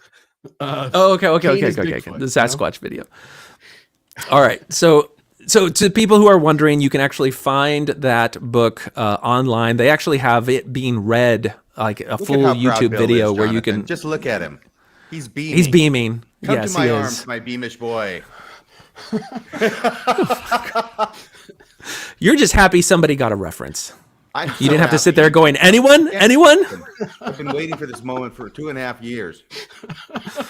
Okay, so returning to our list of steel tools, you will note that the list is not as long because there are fewer mental acrobatics that have to be employed. The seeker is simply advised to learn as much as possible from anywhere and everywhere and use their own mind and rationality and conscience to follow where the truth leads. Now, it should also be observed. Shouldn't we actually be listening to people who know more than we do and can see further and are more in touch with God and the Holy Ghost? Wouldn't that be a safer course, Mr. Streeter, if that is your real name? That was a wood tool. That works in all of them. Except that my leaders are really in touch with God. The others are frauds. Another wood tool. That's the true Scotsman. My leaders really are in touch with God. Wood tool. Okay, but let's just say, let's say my leaders really are. Let's say reality is my leaders are in touch with God and they're not. How is that a wood tool? Isn't that truth? Isn't that reality? Well, it may be the case. Well, then you should, the thing is, like, when you analyze history, you say, okay, so if this man really is the spokesperson for God, and he's said already that there are universal truths which are timeless that don't change, then when you go back in time and find contradictions to that assertion, then that is a red flag that something is up. And so then you just have to understand that foundational assumption, that first assumption that you maybe didn't question, now there may be a reason to question it. And so it's ongoing restoration. Yeah. Of course, they could say, well, that's Satan leading you by a smooth silken thread steadily down the path. But okay, so we're almost to the end of our thing. So now, so another point about this is that this whole process and the liberation that may come from applying steel tools to your particular faith paradigm doesn't mean that you have to leave your religion. You can be liberated from the false beliefs of a false religion and still hold fast to those aspects which uplift and are positive. You can have a more balanced and realistic view of the faith, appreciating its rich and colored history and your own heritage among its members while rejecting the toxic features. Now, many people liberated in such a manner work to improve those aspects of the faith which they find are, hurtful or part of the deception and control. They may be seen as a significant force which drives these institutions to evolve and progress. But it should be noted that some particularly high demand religions would reject and expel people who attempt to do this. So it's not necessarily an option that everyone has available to them. Is that something that you guys see? I mean, I kind of see Bill's own trajectory a little bit there. Well, yes, absolutely. And by the way, David Nolan, the director and writer of The Good Shepherds, that musical that came out last year, I think now would be a good time to announce that apparently, it's not actually apparently, it is true that he has been scheduled for his court of dishonor this coming Sunday, I believe it is. So he has received his letter, and I don't know if he's going to attend, but it is scheduled for this coming Sunday, I believe it is. It's this weekend, in other words. I think it's Sunday. And he is headed apparently for the chopping block, because I think that the writing's on the wall, mene, mene, tekel, parsing, and that translates to you're done, David. You're not going to be a member of this church anymore. Whether you show up, whether you don't show up, it's a fait accompli. Yeah. It's unfortunate, but we've all learned, again, there is the rhetoric. For instance, Elder Holland in the British Broadcasting Channel interview that he did, where he said, we don't require people to believe literally in the Book of Mormon. There's rhetoric out there that you're allowed to have this nuanced belief and truth matters, and you're allowed to ask questions. But it seems like the moment you push just a little bit, the exit is shown to you pretty quick. Yeah, and this is the part that's interesting to me. It's not just a matter of church leaders saying, you don't get to ask any questions. You need to just sit down and shut up and do what we tell you to do, okay? Because that's what they really believe. The fact is that they recognize that that is not a message that's going to go over well with non-members. I think most of the members get it, but non-members, they're not going to really cotton to that very much. And so because they know that that's not a good message for the outsiders, they modify their message for the outsiders, and they talk about it like it's just a free speech environment in the LDS church. When those inside of it know that's not the case. No. Yeah. But I'm hoping, though, that what we're seeing is an evolution in the culture of the church. I think you and I grew up in a church that was very much concrete and reinforcing one single paradigm of belief. But I believe that statements like what you're referring to in Holland have a way of trickling down to reshape and soften the culture of the church. And I think we're moving in that direction. And so to me, that's why I've been able to explore and see my own family members evolve on positions which previously would never have been held by them. And when a leader says something like that, it opens up breathing room for people to have a little bit more diversity of thought and opinion.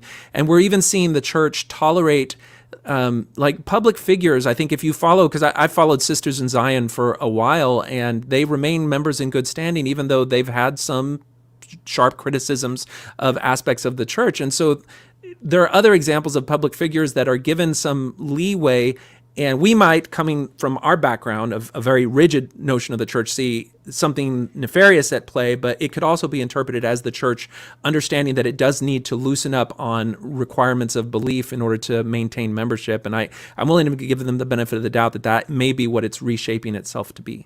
And you even saw this just last week. Mike Ash, again, he put it on his Facebook page. I don't think it's a big deal in saying this. Mike Ash posted that he got a big tattoo. And Mike Ash is an apologist of fair Mormon. And tattoos in the 1980s and the 90s would have been an absolute no-no in Mormonism. And now, because of, I can't forget the sister's name that came into the church that has the tattoos. Yeah, the tattooed Mormon. Yeah. But she's essentially all by herself made this new headway in Mormonism where now tattoos are no big deal. Well, it's like Elder Holland said, the world goes here, and then we go here, and the world goes here, and then we go True and here. living church, the only true and living church with which the Lord is well pleased. Yeah. Well, I mean, and there may be realms in which that motion is allowed and other realms of the faith in which that flexibility is not allowed. Right. But I want to make sure that we close this out because we're getting to the end. And I want to close that it out way, too, but I want to make this point first. The thing is that I don't know. I know what you're saying about Elder Holland or whoever saying certain things that can loosen things up a bit, and for the general membership. I think the problem is that using David Nolan as an example, yeah, he gets that message. He does a musical which criticizes the church's hoarding of billions and billions of dollars, right? And apparently his stake president, which I think is the Wellsville stake, is that a place up there in Cache Valley, Bill? Do you know? I don't know. Okay, I think it's the Wellsville stake, the stake president there. He didn't get the memo from Elder Holland. Yeah. Or maybe he got a secret memo that he was told to destroy. We don't know because so much is done in secrecy in this church. All we know is that he is proceeding against David Nolan for something that I think a member could arguably say, well, the leaders are saying this kind of thing, and I'm not doing anything that's objectionable based upon this new messaging that the church is giving to the world. So why am I being held to account and being excommunicated for doing it by my local leaders? What's your answer to that, Mr. Streeter?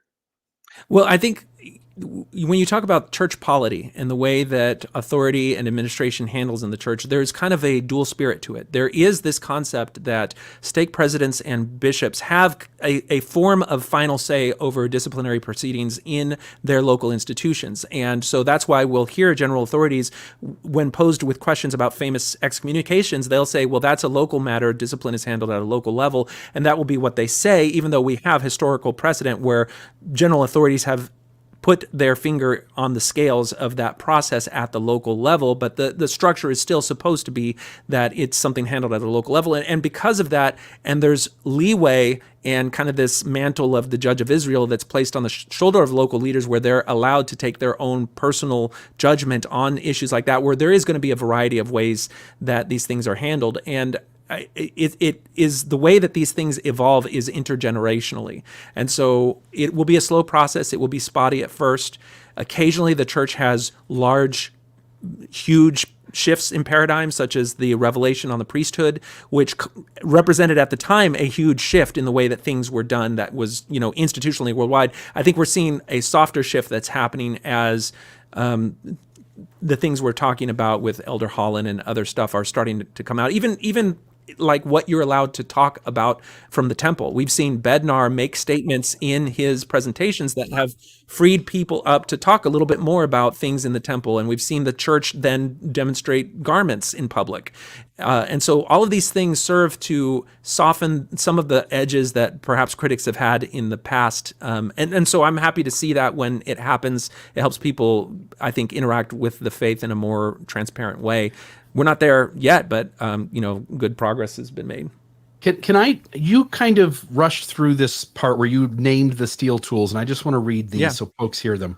Look at any and all information you can find from both official and unofficial sources. Steel tool. Notice, by the way, the opposite of such, only trust us, is a wood tool. Talk to anyone about your questions and evaluate all answers. Again, only trust us, wood tool. Find out what other people who have had the same questions say, both current and former members. And by the way, I love the objectiveness of this. Like, go talk to both sides. One side wants you to only listen to insider information. The other side, by the way, we've always said, like, go read both sides. Like, listen to all the information have all the plates at the table, and then you figure out which one's right. Trust your own moral compass for what is right and wrong, and allow yourself to follow your conclusion, even if it means rejecting something that you previously thought was true. Those are the steel tools, only 5 of them. Yeah, and something that strikes me there, going back to that interview, the BBC interview with Elder Holland, Sweeney, and I always get his first name wrong. Is it John Sweeney or is it Michael Sweeney? Anyway, the interviewer who did a fantastic job. He goes to the people who used to be members of the church. the ex-Mormons, and he talks to them. And then he talks to the people in the church, Elder Holland, and also the other fellow who was the head of the PR department, right? Yeah. He finds out the truth from the people who've left the church about the Strengthening Church Members Committee. And he goes to the people who are in the church, and at first they dissemble, which is a nice word for lie, and they deny its existence. Oh, I don't know about it. That right there, that one example undercuts the whole idea of, if you wanted to find out the truth about Christianity, would you go to Peter or would you go to the Pharisees? Because right here, we know that the ex-Mormons told something to this reporter, Sweeney, that was not told him by church officials, and in fact was initially denied by church officials before they admitted its truth. Yeah. So you need to talk to both sides. Yes. Yeah. So I guess to wrap it up then, in this thought experiment, you're thinking about your loved one in this other faith. You're thinking about them trapped in this false religion. What would you want them to be given? Would you want them to be given wood tools or steel tools to apply to their crisis of faith? And I hope the answer is clear now. In a deceptive, high-demand religion, wood tools would keep them trapped and bound, where steel tools would empower them to escape. In an honest religion, wood tools would typically not be employed because deception is at the heart of every wood tool. If they were employed, they would simply keep seekers less informed. Steel tools would empower the seeker to learn more about their faith, blemishes and all, and the individual would be free to stay or go as their conscience directed. So, having gone through this entire exercise now, the article is called, Fix Your Faith Crisis with One Weird Trick. Well, the one weird trick is simply put that in examining doubts about your own religion, you should only rely on answers to your questions which have the power to discern truth from error. And that carries with it all of the explanatory pathways that we've gone down about understanding why if you were in a false controlling paradigm and you got a particular type of answer and then you heard that type of answer from your own religious leaders, then that tells you that's a red flag, that something's up and you need to look more. And sometimes when they're telling you don't talk to this person, don't read that book, that's a red flag, and you should say, well, hold on, let me determine whether or not that information is pertinent to me. And when you learn more about some other controlling religions that you can clearly see are unhealthy, then it gives you a pattern of how such religions behave. And then if you start to recognize that in your own faith, then you can at least try to draw boundaries between your own agency, your own autonomy, and what they are trying to control you with, so that you can have a relationship with the faith that's set on your own terms, even though sometimes that's made difficult by the characteristic of the faith.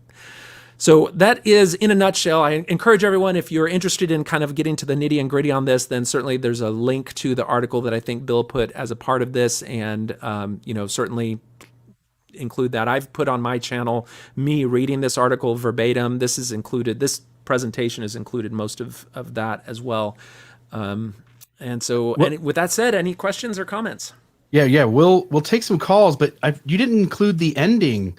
I thought we were going to learn the one secret to fix our faith crisis. Yeah, that was just a little fun I was having with the writing of it, because the whole paradigm of this article was those ads that you get that are like the one weird thing, and then you're like, oh, I'm going to learn that. You click on it, just like, but wait, let me tell you this first. Let me tell you this first, and then at the end, it's just something where you have to buy the book in order to get the actual thing, and I hate that. I've never clicked on it, so I didn't know about that. But I definitely have seen those kinds of things all over the place. One weird trick to fix, anything that's wrong with you or your world.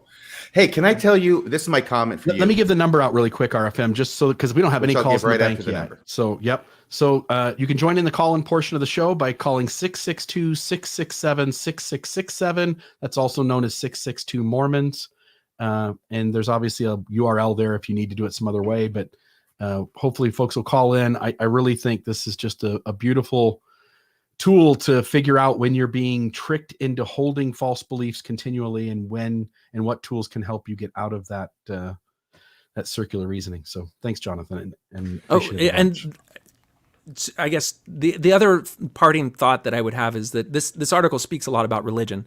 It uses the word religion, it uses false faith, and I think if I were to write it again today, I would probably, instead of using religion, I would talk about groups and movements and include religion under the umbrella of political and social groups and movements, because all these things that you're talking about can be found in even non-religious paradigms. There's ways that wood tools show up in secular groups, and when when I first went on my journey to understand how cults operate, there's a book by Robert Lifton that talks about totalism and thought reform. And he wasn't studying religions. He was studying the political movement in China that resulted in, things like the Cultural Revolution over there. And that's where he started to formulate some of the things like thought-terminating cliches. It was not in a religious paradigm. And so from the beginning, understanding how social movements, religious movements can control people, their thoughts, their identities, and really distort the way that they see themselves in the world, it's not confined to religion. And so I would probably expand it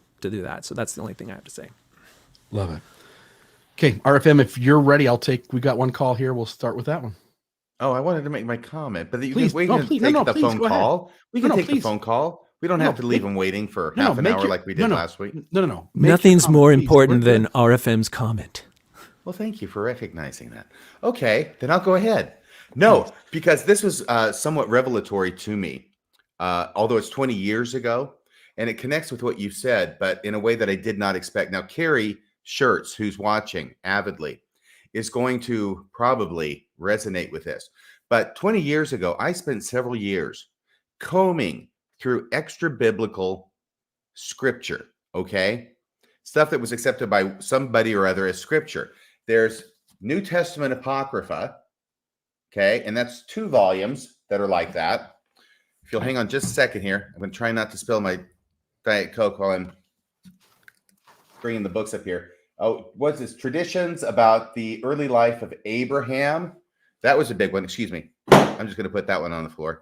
Where did those words come from? One of 2 volumes of pseudepigrapha. So this would be Old Testament pseudepigrapha. Where did those words come from? Personal friend of mine. And here's another one, which is a bit similar, but this is by Charles Worth. Is that true? Yeah, Charles Worth. Not related. And this is one of 2 volumes, the Old Testament pseudepigrapha, right? Apocalyptic literature and testaments and all this stuff. My gosh. And my whole goal, I bet you can guess what my goal was. It wasn't to find out what these ancient people believed. It was to find proof of Mormonism and connections, to find Mormon doctrine, Mormon teachings, any connection I possibly could in these extra biblical writings. And there's a lot of them. And I spent so long doing this, I can't tell you. And after a while, I began to realize that what I was doing was I'm winnowing. And I'm trying to find that nugget, that gold nugget that connects with the church. And I did that assiduously. And if I'm to be honest, 5% of the 100% that I read, 5% tops was useful. And that's probably being too generous. It's probably more like 2%, right? But I'm you're doing Texas sharpshooter fallacy. And you are You're in Texas, so sharpshootering. that's apropos. Yes. And wouldn't that work in every other religion? Wouldn't the Jehovah's Witnesses be also searching books trying to find pieces of their religion in old text? No, they might, but also they're not a restorationist. But still, yeah, they might. I'm not aware of that as much, but then I don't know Jehovah's Witnesses as much as I know Mormonism. So that's a good point. But the whole thing is I'm starting to realize this. And as I'm reading all this other stuff that doesn't line up with Mormonism, in search of my quest for the 3% that does, it begins to dawn on me that any religious faith, any system of belief could do the same thing with the same materials and have at least as good a percentage of what I was able to come up with for Mormonism as they would be able to come up with for whatever their particular religious beliefs was. And then I thought, this is pointless, this exercise that I'm engaged in. And believe me, after you've done this much research and this much reading, it's tough to confront yourself and say, boy, this was all a waste of time. But at least it taught me that lesson. And that's an important lesson. But it was when I read your article again this week in preparation for tonight's show that I realized that's a wood tool. I mean, how many apologetic books have been written, Hugh Nibley and others, trying to connect Mormonism with the Bible as well, but also extra biblical things. Dead Sea Scrolls, that was huge when I joined the church 40 years ago. Nag Hammadi Library. And that's not even the New Testament Apocrypha or the pseudepigrapha that I'm talking about here. Dead Sea Scrolls, Yeah, it was huge, right? And we could come up with a couple of forced and somewhat remote connections with Mormonism and the Dead Sea Scroll community. And that was like, wow, we've got it. These were Mormons. These were Mormons who lived out there in the Dead Sea. They've got the baptismal font right there. There's a picture of it. And you can imagine people going down into the water. And what was it called? The washings. They talk about it in washings. And of course, washings are very common in the Jewish religion. And this is Judaism, right? It's an offshoot of Judaism. And but no, that becomes baptisms, right? We read washings, we interpret baptisms, because that's how devoted we are to this idea of finding the connections. But this is all just wood tool nonsense. Yeah. All the writings of Hugh Nibley, and I'm sorry to say that because, you know, he put an awful lot of effort. He put more effort into his writings than I did in reading this stuff, I'll tell you. And it's all just a wood tool. Even where they are legitimate, the 3 to 5% that might be legitimate and not strained, anybody could do that for any religion and any system of religious beliefs. So it becomes a wood tool. What do you think about that, Jonathan?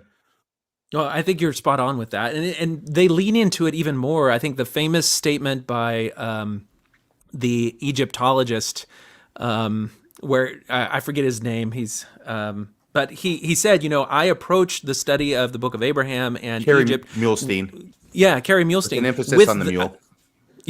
I start out with the assumption that the church is true, the Book of Mormon is scripture, it is what it says it is, and then I look for ways to fit the evidence to that paradigm. And so I start out with an assumption that the Book of Abraham and the Book of Mormon and anything else, excuse me, that we get from the restored gospel is true. Therefore, any evidence I find, I will try and fit into that paradigm. I don't feel that I need to defend that paradigm. I feel that I want to understand the evidence that I find within that paradigm, because to me it's a given that it's true. There are others who will assume that it's not true, and on these points we'll just have to agree to disagree, but we will understand one another better when we understand how our beginning assumptions color the way we filter all of the evidence that we find. When does his assumptions ever be allowed to be false? Never. That's the whole point. I sent him an email about this, and I said, really? Carrie, I did. I have this email exchange with him because on his website you could like post a little thing. I said, you know, a lot of people are giving you flack for saying that this because they're saying that you're engaging in confirmation bias. What do you have to say to that? And he responded, and it's like several paragraphs where he's like, yeah, and he leaned into it. He didn't say, oh, you know, I didn't mean it that way. I was talking about the realm of faith, but, you know, in my academic Egyptological stuff, then I adhere to the principles of, you know, scientific method. And no, he was like, you know, yeah, we have to really work against all these critics. You know, we have to understand this. And so I have that. I've never really shown that email exchange because I feel like it, you know, he makes his livelihood in the world of academia. And can you pull it up now and read it to us? I could find it, but I don't know. I keep hoping that he'll come out with another thing that will maybe soften his position on that, but it doesn't happen. Peterson has said the same thing where he approaches issues of the gospel. He uses some Latin term like a priori true or something and so he, you know, it's like the entire realm of thought that you engage in already assumes that all the claims of the church are true, and so you simply look for ways to fit the evidence to this assumed truth. And it's just a way of fooling yourself, staying deceived, leaning into your confirmation bias, like understanding that you have a bias, but then doing this postmodern thing where you say, well, everyone has a bias, therefore it's simply a issue of competing biases, rather than saying, no, the scientific method means, yes, we understand we have biases, and so we endeavor intentionally to overcome those biases, challenging things, looking at through the lens of falsification rather than through the lens of positive evidence. And so there's a whole whole, philosophical epistemological discussion to be had about all that, but just drill it down to they're relying on wood tools. They're leaning into biases and fallacies. Yeah, that Daniel C. Peterson quote reminds me of my favorite Marx Brothers movie, A Night at the Opry. I'm a Marx Brothers fan, and that is not an actual Marx Brothers movie, so you can just... It should have been. Yeah. Okay, you guys ready for a couple of phone calls? I think Let's it would do be it. really good to have some phone calls right now. Let's do it. So I'm going to turn this up. Trevor, are you there? I am here. Awesome. Go ahead. First of all, I'd like to say that I will gladly stay on the line for hours on hold for RSM because my stuff is not going to be as brilliant as what he just said. So. Okay, Trevor, you have my attention. Go ahead, please. All right. So my question is for Jonathan. I know that you've spent some time with the Midnight Mormons, and I just want to know if you've talked to them about these wood tools versus steel tools and what their thoughts on it. I think they use Play-Doh tools. No, I have. I mean, I haven't had them read this article or anything like that, but if you watch the several episodes that I've had with them, I've asked them pointed questions about other faiths. And when you hear these arguments from other faiths, how do you reconcile that with that? But the approach that they've taken is really to lean into the statement by Gordon B. Hinckley that the point of the Mormon church is not that it's the one true church, but that we have more truth and that we invite other faiths to take the truth that they have and add it to ours. And so what they have said is, well, I'm not going to look at Scientology or Jehovah's Witnesses as harmful or wrong or false, and so I don't have to engage in your thought experiment. And this went so far as to have one of them show up on a podcast with an actual former Scientologist who himself had been living in like literal slavery about the thing because they had gone to Scientology headquarters and described it as a pleasant experience, and they didn't know why all the haters of Scientology were so critical of it. Right, I got the some missionaries that met them at the front desk, gave them a tour, Yes. and appeared very pleasant. Yes. And so, I strained my relationship with the Midnight Mormons. They felt that they were a little bit ambushed in that. I strained my relationship with the Scientologist because he didn't know that the guy was going to be as rhetorically pugilistic as he was. I think so stupid is the word you're looking for. No, I could have handled that episode better, but it was a fascinating discussion. It's my intention really to be on good terms with the Midnight Mormon guys, because as much as it's fun to point finger at them and criticize them and ridicule what they're doing is far more effective than FAIR is, just in terms of putting a bold form of Mormonism that is, even if we disagree with the arguments that they bring to bear, they're still willing to have discussions with people about it in a way that Fair Mormon never was.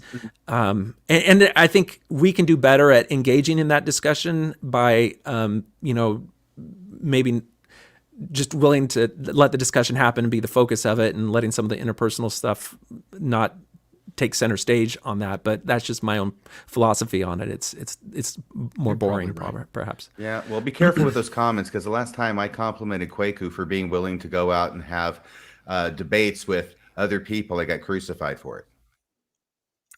Yeah. I don't know. I mean, all three of the guys on Midnight Mormons are entertaining, so I'll give them that. Yeah, perfect. Which three are those?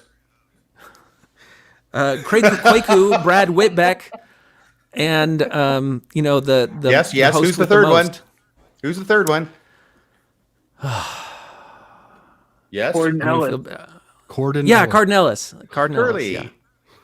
Yeah, they're great guys. I mean, they have charisma or whatever you want to talk about them. So, all right, thank you. All right, so Trevor. any Anything other else? questions or?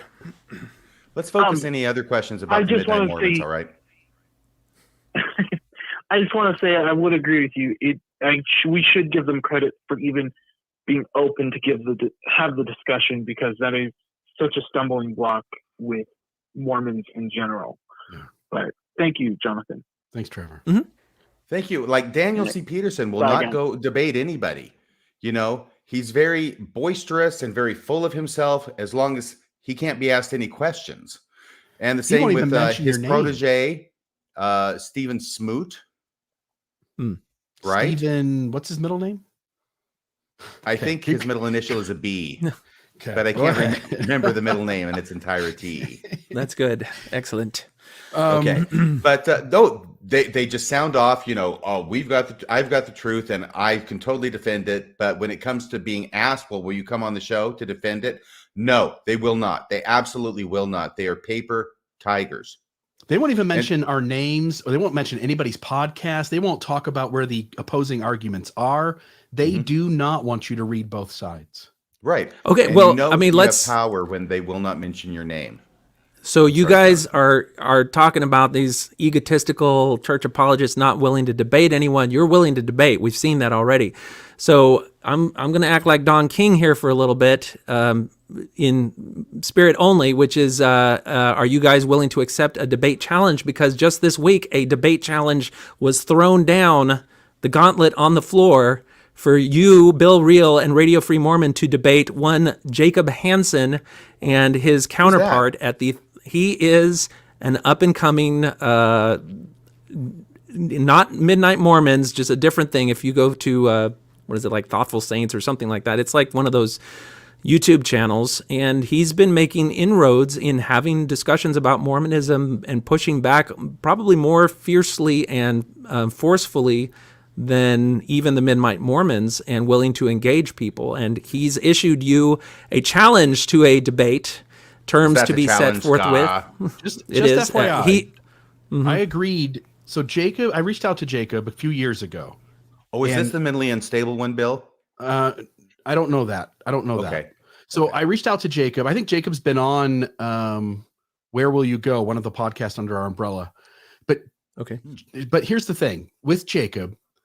I said I would love to have you on and have a long form conversation where we talk about the problematic issues in the church. He said, I'll come on, but that's not what I want to talk about.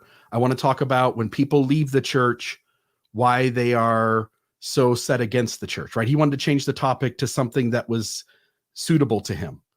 And so he now tells people that I backed out. I just didn't find the conversation to be that interesting, to be honest. But I have no. You're saying he's a liar, Bill?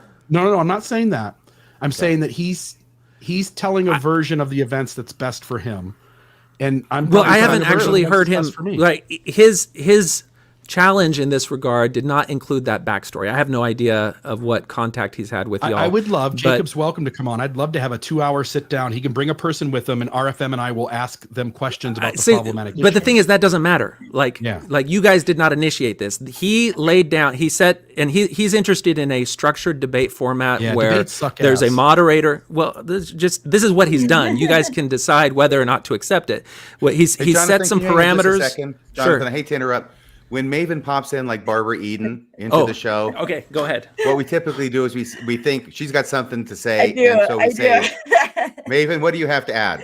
Sorry, I have an interaction with Jacob that just makes me laugh every time I think about it. Tell us. I first started engaging with him on Twitter like a year ago, and then Twitter was just way too fun for me, so I rarely go there now because I can lose all my time there.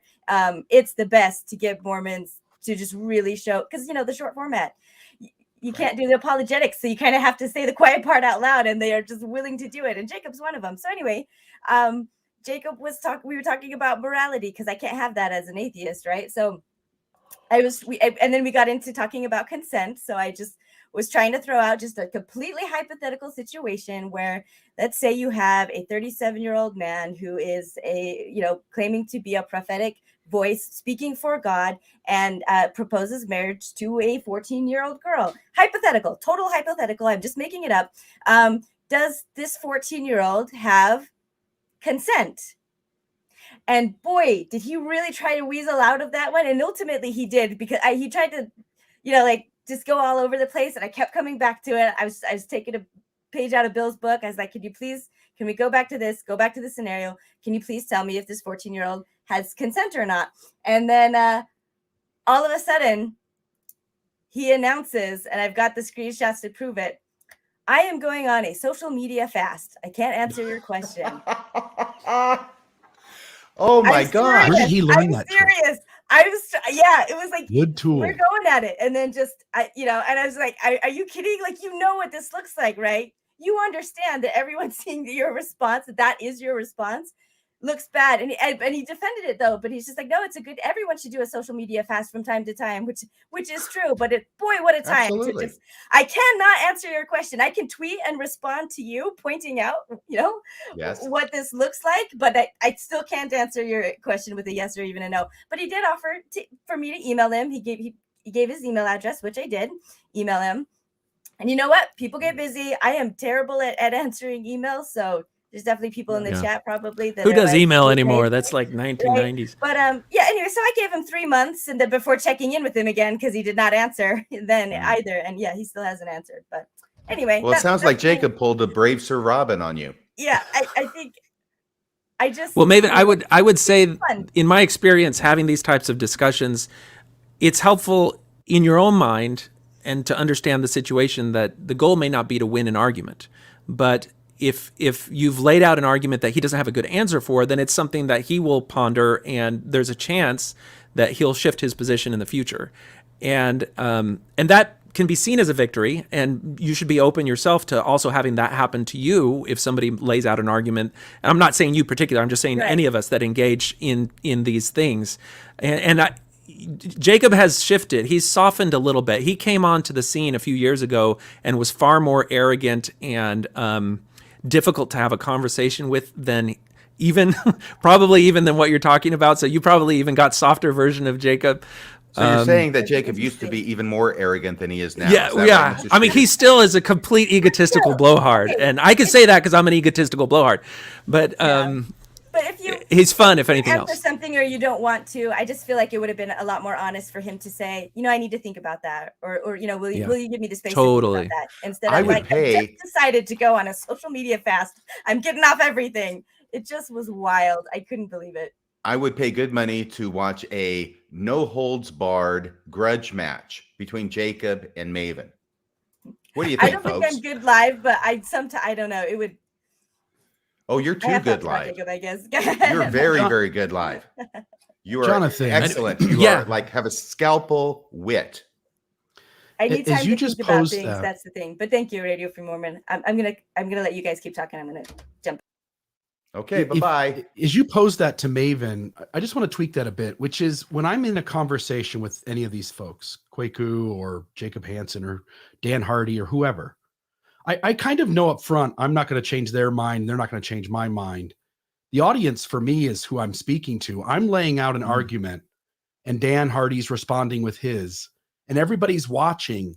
And anybody who's starting to think critically or already is, will be able to discern for themselves which argument holds water and which one doesn't, which one is wood tools and which one isn't, which one's based on facts and reasonable logic and thinking, and which one's not. And I always kind of in my head just worry about the people who are reading it, not the person I'm engaging at all. Does that make sense? Yeah, I think it was Genghis Khan who said, "It's not enough for me to be victorious. I must crush my enemies." What do you think about that, Jonathan? I think that's overstating what Bill's trying to make. And that is a lot of, I think all of these social media debates and arguments have a performative element to it. And we're engaging in a discussion that is a competition of ideas, not really for just the person we're talking with, but for everybody watching. And there's bad elements of that because it can lead us to perhaps be less charitable to someone if we feel like we're representing, something that has to be defended at all costs. And we may be different from an in-person conversation. But it also means that the form of your argument may be to draw out perhaps the more extreme defenses that your opponent may have, just so that people can understand what ends people have to go to defend a thing. Like I have had Jacob Hansen on my channel, and I went through the "Is it culty" assessment with him because I wanted to get a believer's perspective where we go through all the different dimensions of cultiness, and they tell me whether or not their experience in the church fit what a cult might do. And so I have a 5-hour conversation where we go through that whole thing. And I wasn't, I would challenge him in terms of, I would say, well, some people say this, what do you say to that? And he was very honest. And the thing about Jacob is you may get some other people who mealy mouthed some of the stuff, but Jacob, on some of that stuff that people don't want to talk about in the church, he will boldly proclaim it. And so, if sort you of just like want to Mike say, okay, Tannehill. yeah, exactly, actually, except that he may even be a little bit easier to talk with than Mike Tannehill because he'll stay with it. Now, he does have, like the question that he starts with Maven is one of his favorite ones to go to, which is that he has a perspective that if you have let go of your belief in the church and in God, then you cannot be a moral person because all morals stem from some divine source. That is kind of an a priori assumption that he carries into it. And he's had some atheists push back on that, but that's a favored place for him to go. And so people who see that would say, well, I need to have a good grasp as an atheist about where I root my moral principles from, because that's going to be a part of the debate with him. So I think it's good to stretch your mind as somebody who engages in these things, with a competent debater. And we may hate the fact that he can be gruff in sometimes and dismissive, but he's engaging. And that's what we're trying to get people like Dan Peterson and them to do. And, youth and young and even some of the older people are more likely to listen to discussions with Jacob Hansen than they are with Peterson, because he's much more engaging and charismatic. Yeah. Cool. Let's another call here. Wayfaring is, I believe, the name of the caller. Wayfaring, are you there? Hi, yes, I am. I wanted to talk about an experience I had where I learned that members of the church know that the church does not stand up to scrutiny and logic. I went to law school several years ago, and in addition to a lot of silly comments I would get about being a woman going to law school, Bishop said to me that he didn't know very many people who went to law school and who graduated with their testimony intact. And I thought that was a funny thing for him to say. It kind of felt like just another comment to kind of discourage me, a woman, from going to law school. But Right. When I went to law school, and obviously graduating through it, I learned why. It's because there are a lot of, I think you'd call them steel tools that you learn when you're in law school. You learn how to get really deep with original sources. You learn the rules of evidence. And I know that RSM did a series on rules of evidence as applied to Mormonism. That was really fun. I had a lot of fun with that. You learn how to follow logic. You learn how to play devil's advocate to kind of strengthen your position. So we're going to need RFM's excuse after this. Sorry. I just want to hear RFM's excuse after this. Nope. Yeah. The bishop was like tacitly telling me that, the kinds of skills I was going to learn in law school were not going to serve me. But my question then is, a lot of people, a lot of members of the church, a lot of really high-ranking members of the church make it through law school and are really successful in the law. And so I'm interested in whatever the personal barrier is that people are able to put up where they're applying different logic in their personal lives versus their professional lives, and just what you all think of that. Yeah. Your thoughts? Great question. I mean, obviously, there are many notable leaders in the church who are graduates of law school. Bruce R. McConkie comes to mind. Oh, James Faust is another. I mean, the wife of, and I apologize for not remembering her name, but it's Elder Renland, right? Elder Renland's wife was a practicing attorney as well. And I'm sure I'm just not. Christofferson, Elder Oaks.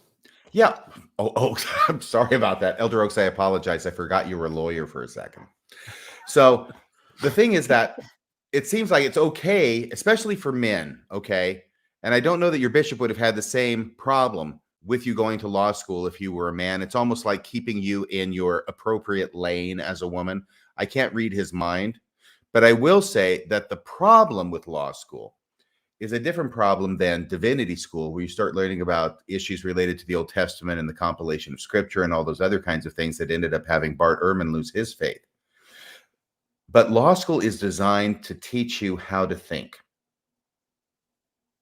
And that's the main difficulty that it has when it comes to religious concepts, is that if it teaches you how to think and you apply those tools to your religious concepts, then they start falling one by one. I didn't have that happen. I did not have that happen. And it's one thing where I've been thinking about doing this TikTok video, okay? And the TikTok video would be like this. It's me walking along and me saying, you know, I honestly used to believe in my heyday of Mormon apologetics that the LDS church was the one church that you could go into on Sunday without checking your common sense at the door. And then I go like this. Because I will swear to you on a stack of Books of Mormon that I thought that sincerely, devoutly, over and over and over again.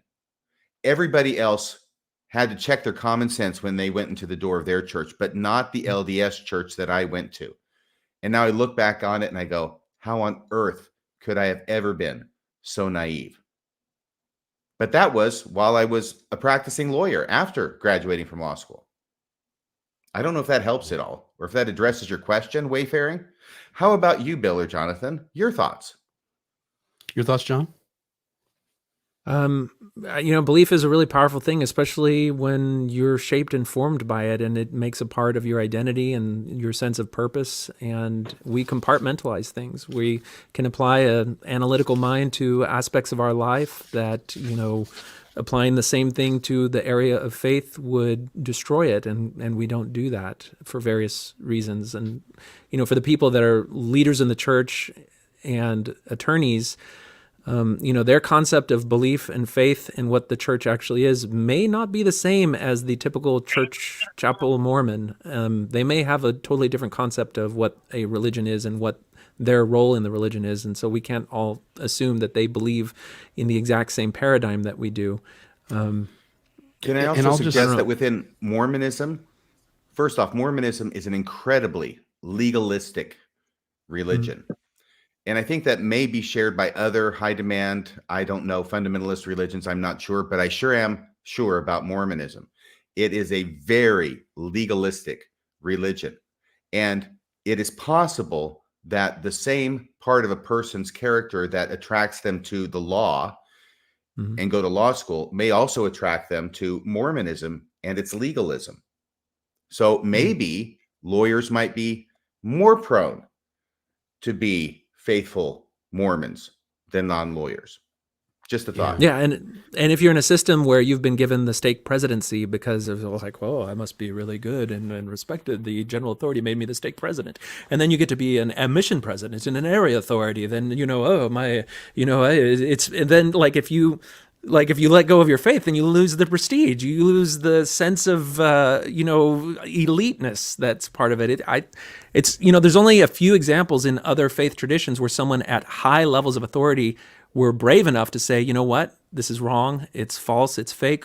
One of them is there's a former the Jehovah's Witnesses have the Jehovah's Witnesses have a council kind of like our 12 apostles that sits at the top, and there was one member the governing body who was a governing body member, and he got out and he wrote a book about it called, I think, Crisis of Faith or something like that. You can, the book is a little hard to get a hold of, but we have an example of someone at a high level who dared to step down, and it's a brave thing to do, but there's just so much tied into this legalistic church that I'm sure has all kinds of NDAs and all kinds of financial incentives and reputational incentives. I just don't think we're ever going to see that in the Mormon church. Well, you know why that is, Jonathan? It's because having you not read Matthew 24, I believe it is, where the Savior says that even the very elect shall be deceived. That's us. Yeah, but that works everywhere, doesn't it? I guess so. Yeah, that feeds our own ego. By the way, just recently, we never consider that we might be the elect that are being deceived. No, it's always somebody else. Yeah.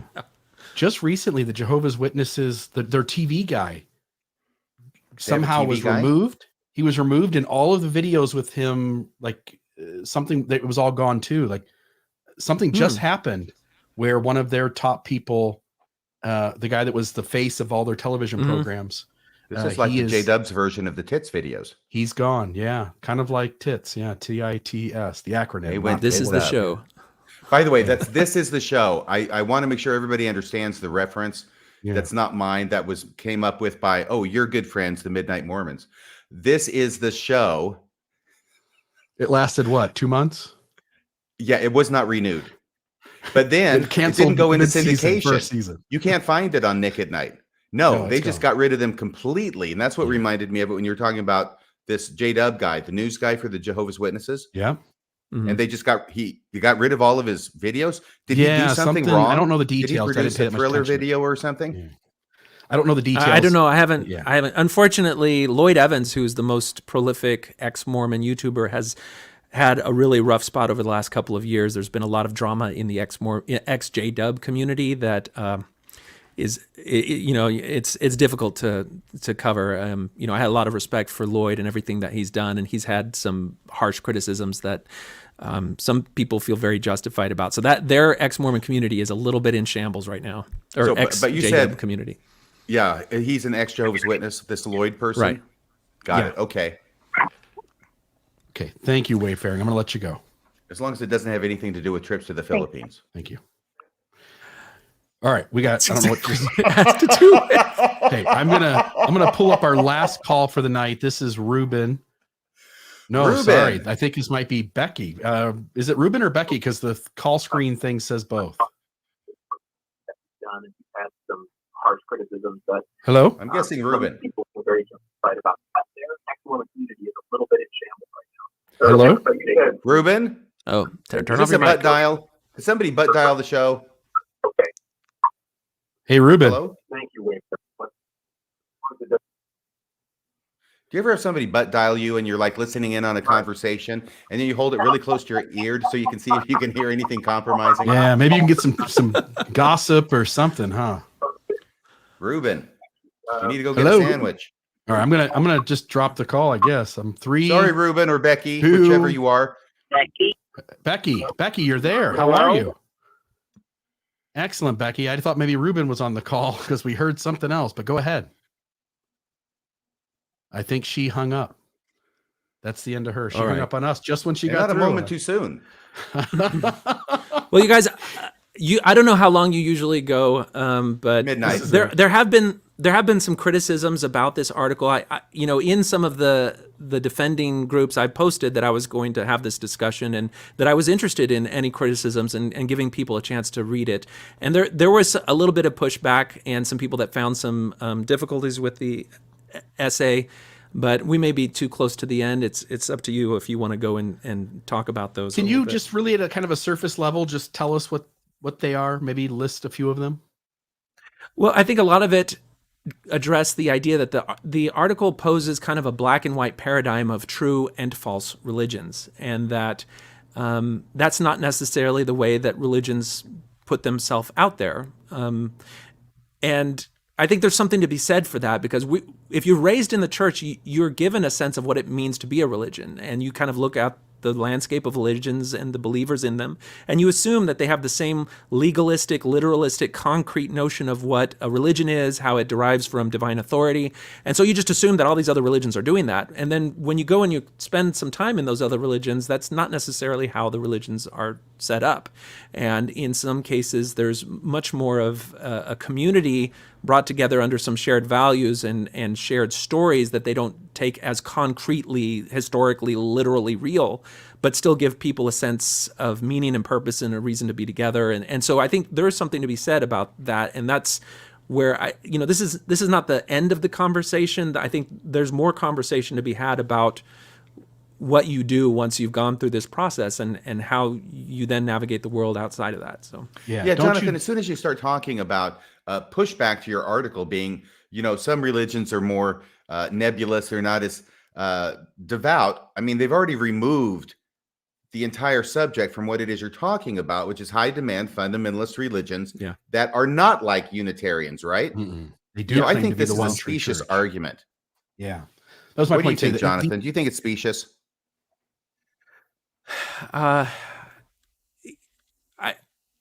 It's difficult. Yes. I mean, in the starkest terms, you could say, we're talking about truth claims, factual claims, and then their implications for the claims of the church in terms of divine authority. I think that there's something about any religion. If you go and you listen to all these cult documentaries, they'll usually have the first episode where they talk about the positive, good parts of the religion, and it deals with community and faith and helping each other and purpose, and all those things can be found. That's the honey in the trap of all those controlling religions, but it's also in healthier religions. And Mormonism, if you have a spectrum of harmful religions, and you have things like Jonestown and Heaven's Gate on one end and Unitarians on the other end, Mormonism is not at the Unitarian end, but it's also not at the Jonestown end. Which it's end is in it between closer there. to? Well, I think that's which not end in is the it middle closer either. to? Yeah, It's not in the middle and either. that is like, can you be a Mormon in good standing and be a cafeteria Mormon and disregard some stuff? And you can. And I think we're starting to see more and more people who are allowed that space. And the thing is that there's aspects of the faith that are programmed into its culture which are unhealthy, that rob people of agency, and that are definitely issues to be dealt with. But there are also aspects of that culture which encode things that do promote social cohesion, happiness. It promotes the ability to live in a pluralistic society. There are aspects of it that carry along with the religious tradition, so that if you simply abandon the religion and the faith and everything that it stood for, then you may lose some of the benefits that aren't dependent on the divine claims of the religion, but they are still things that tend to promote happiness, stability, prosperity, and intergenerational accumulation of those factors in somebody's life. And that's something you still have to contend with. So I think that's kind of where I am in my own thought processes. And so if anyone was ever to offer a criticism of this article, it might be along the same lines as that moment in the debate with RFM where they say, okay, you've now destroyed the church. Well, what are you going to offer them instead? And it may not be so much that you have to offer them that, but somebody really has to wrestle with, what are the good positive aspects that I can identify that I've gotten not only from Mormonism, but maybe from other faith traditions. And do I want to discard those as well? Or do I want to think about how there may be a purpose in a positive aspect of it? Alain de Botton, Atheism 2.0. It's the same idea that, yes, religion transfers certain tools and technology that are useful, certain rituals that point us to the universe or point us to our inner self, point us to serve.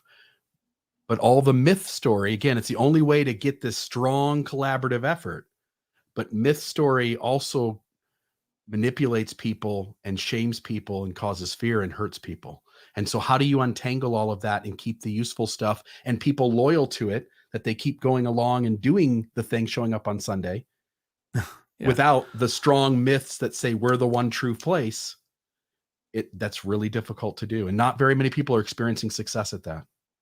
Yeah, that's a good point. Yeah, well, I mean, shortening the Sunday to 2 hours helps. One's yes, probably like even I better. said, back when they changed it from 3 hours to 2 hours, thank you, President Nelson, for that revelation. I have never heard amongst the TBMs, the true believing Mormons, I've never heard so much joy out of having less of something they love so much. And if two's better than Jacob three, Hansen complained. Is one better Did he than really? two? Okay, I'm sorry, what, Bill? If two is better than three, is one better than two? Is zero better than one? Oh God, yes. Yeah. All right, that's all of our calls. Anything else? Anything else you want to point out? I mean, it seemed like that was 1 or 2 points. If there's others that you thought were important, I'm happy to hear them. But we've probably gone a little long. See here. No, I mean, I think. Well, what do you guys think? I'll send you the text of what the debate challenge was. If you guys are interested in. They invited me to moderate if such a discussion happened, and they were interested in something that We've got formal. A chill. Was formal in terms of it, defined times, a response, and it was maybe a little bit more structured than what happened there. Why do you think that side prefers debates and does not, other than Jim Bennett, does not want to get into a long form conversation? Because if you ask Dan Peterson, any of these guys to engage that way, they do not want to touch it. Now, Peterson's done debates with, Christian apologists in or whatever. writing. Mm-hmm. Yeah, but I've even seen Mormon debates with some of these guys, Van Hale and not necessarily. Well, Peterson went on that news program with Dan Vogel, for instance. So this quick, hit them fast, say a few things, hit some bullet points, move on. But I think very few there are people- probably I think Midnight Mormons probably are in that category where they'd be less likely to go on your show and have a conversation on your terms. Jacob has been a lot more flexible in what he's willing to do. So if you were to say, you know, it requires a little bit of flexibility on both sides. And if you say, you know, hey, let's have a conversation, I think on our side, we could be confident that we could just say, let's have a conversation, whatever you want it to be about, that's fine. And we know that in the as the conversation goes on, there's going to be some things come out that the audience will appreciate, that there may be a better answer on one side than the other, and that will stand on its own. Right. And so I think, you know, if you preferred that to a debate, he'd probably be open to it. And RFM can do whatever he wants. I'm only open to conversations where I get to ask logical follow-up questions, and there is time to explore those. See, I'm only open to conversations where I get to ask illogical follow-up questions. Yeah, well, then you should work for the other side. Well, I found my experience in that, is it culty discussion? It was a long-form discussion. I was able to ask follow-up questions, and I think on our side, we just have to be willing to accept their answer. And even when we ask a harsh follow-up question and they don't give where we want them to give, just say, okay, you know, that's fine. We have a difference of opinion on that. Let's keep going. There can be a temptation to say, well, you know, you are problematic for X, Y, and Z since you think this way or that way. And that might not serve the discussion as well as just saying, okay, I understand your position and let's go on to the next subject or something like that. And I'm happy to do that too. But debates for me are just problematic for getting to the truth. Everybody seems to leave kind of feeling how they did when they came in. It doesn't. Well, I'm in the middle of Peter Boghossian, who created the book How to Have Street Epistemology and How to Have Difficult Conversations. He's been doing a series on YouTube where he'll go to a college campus and he will lay out 7 lines on the street, and he'll invite people. He'll put a proposition up. And it's a controversial proposition. And then he'll ask people to stand on the middle line, which is neutral. And then on the count of 3, he'll say, everybody go to where line you want to stand on. And he has slightly agree, strongly agree, and then slightly disagree, and strongly disagree. And then people will go to those different lines. And then he will have a conversation with somebody on one of the lines and say, what would it take for you to move to the next line? Why are you on the line that you're on and not on the other line? And then use that as a framework for establishing whether or not people's positions reflect the thought that they've put into those positions. And I'm in the middle of creating an online tool that will allow us to do that in a streaming show.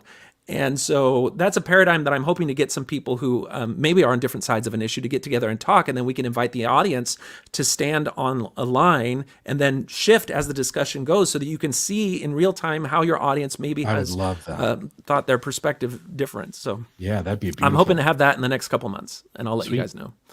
Okay. I don't have anything else necessarily. Anything else from you, RFM? No, nothing from me. I will say, of course, I say no, nothing, but next week, hopefully, if all the stars align, we're going to have Dan McClellan on the show. And Dan McClellan used to work for BYU. He since retired from that at an obscenely young age. And he has achieved great success and notoriety doing TikTok videos about, of all things, Bible scholarship. Yeah. And very intelligent, very educated, informed person. So I'm really excited to have that conversation. At the end of the conversation, think about whether or not the phrase data over dogma is a wood tool or a steel tool. That's going to be an interesting. He definitely does steel tools and stays away from arguments that involve him having to use wood tools. Wait a second. Hang on a second. Jonathan, are you saying that he has used the expression data over dogma? That's his whole thing. And are you suggesting that that's a wood tool?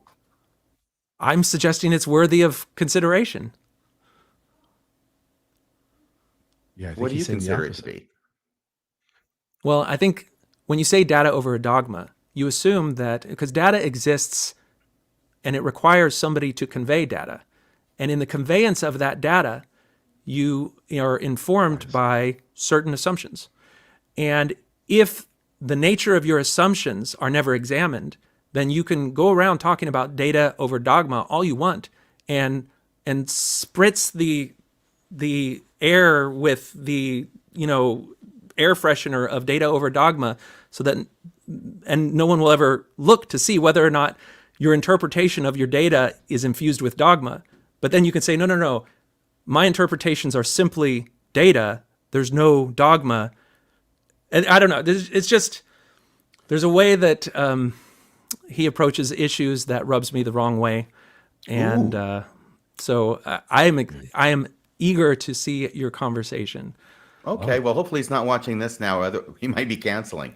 However, No. However, Are you kidding me? No, he has the courage of his convictions. My goodness, he's a very intelligent and articulate and, dare I say, handsome man. But you're right that I think that pushed to its extreme, anything like a slogan, bumper sticker slogan like data versus dogma has a danger of becoming its own dogma.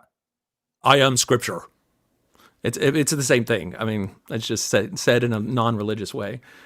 Okay, well, I'll ask him about that on next week's show, and I will certainly attribute the question to you, as I should. That's okay, but I would be wary because he has taken to wearing Marvel T-shirts as like his thing, and he stole that from you. So you need to have that out with him. You know, they say it's the sincerest form of flattery. Okay.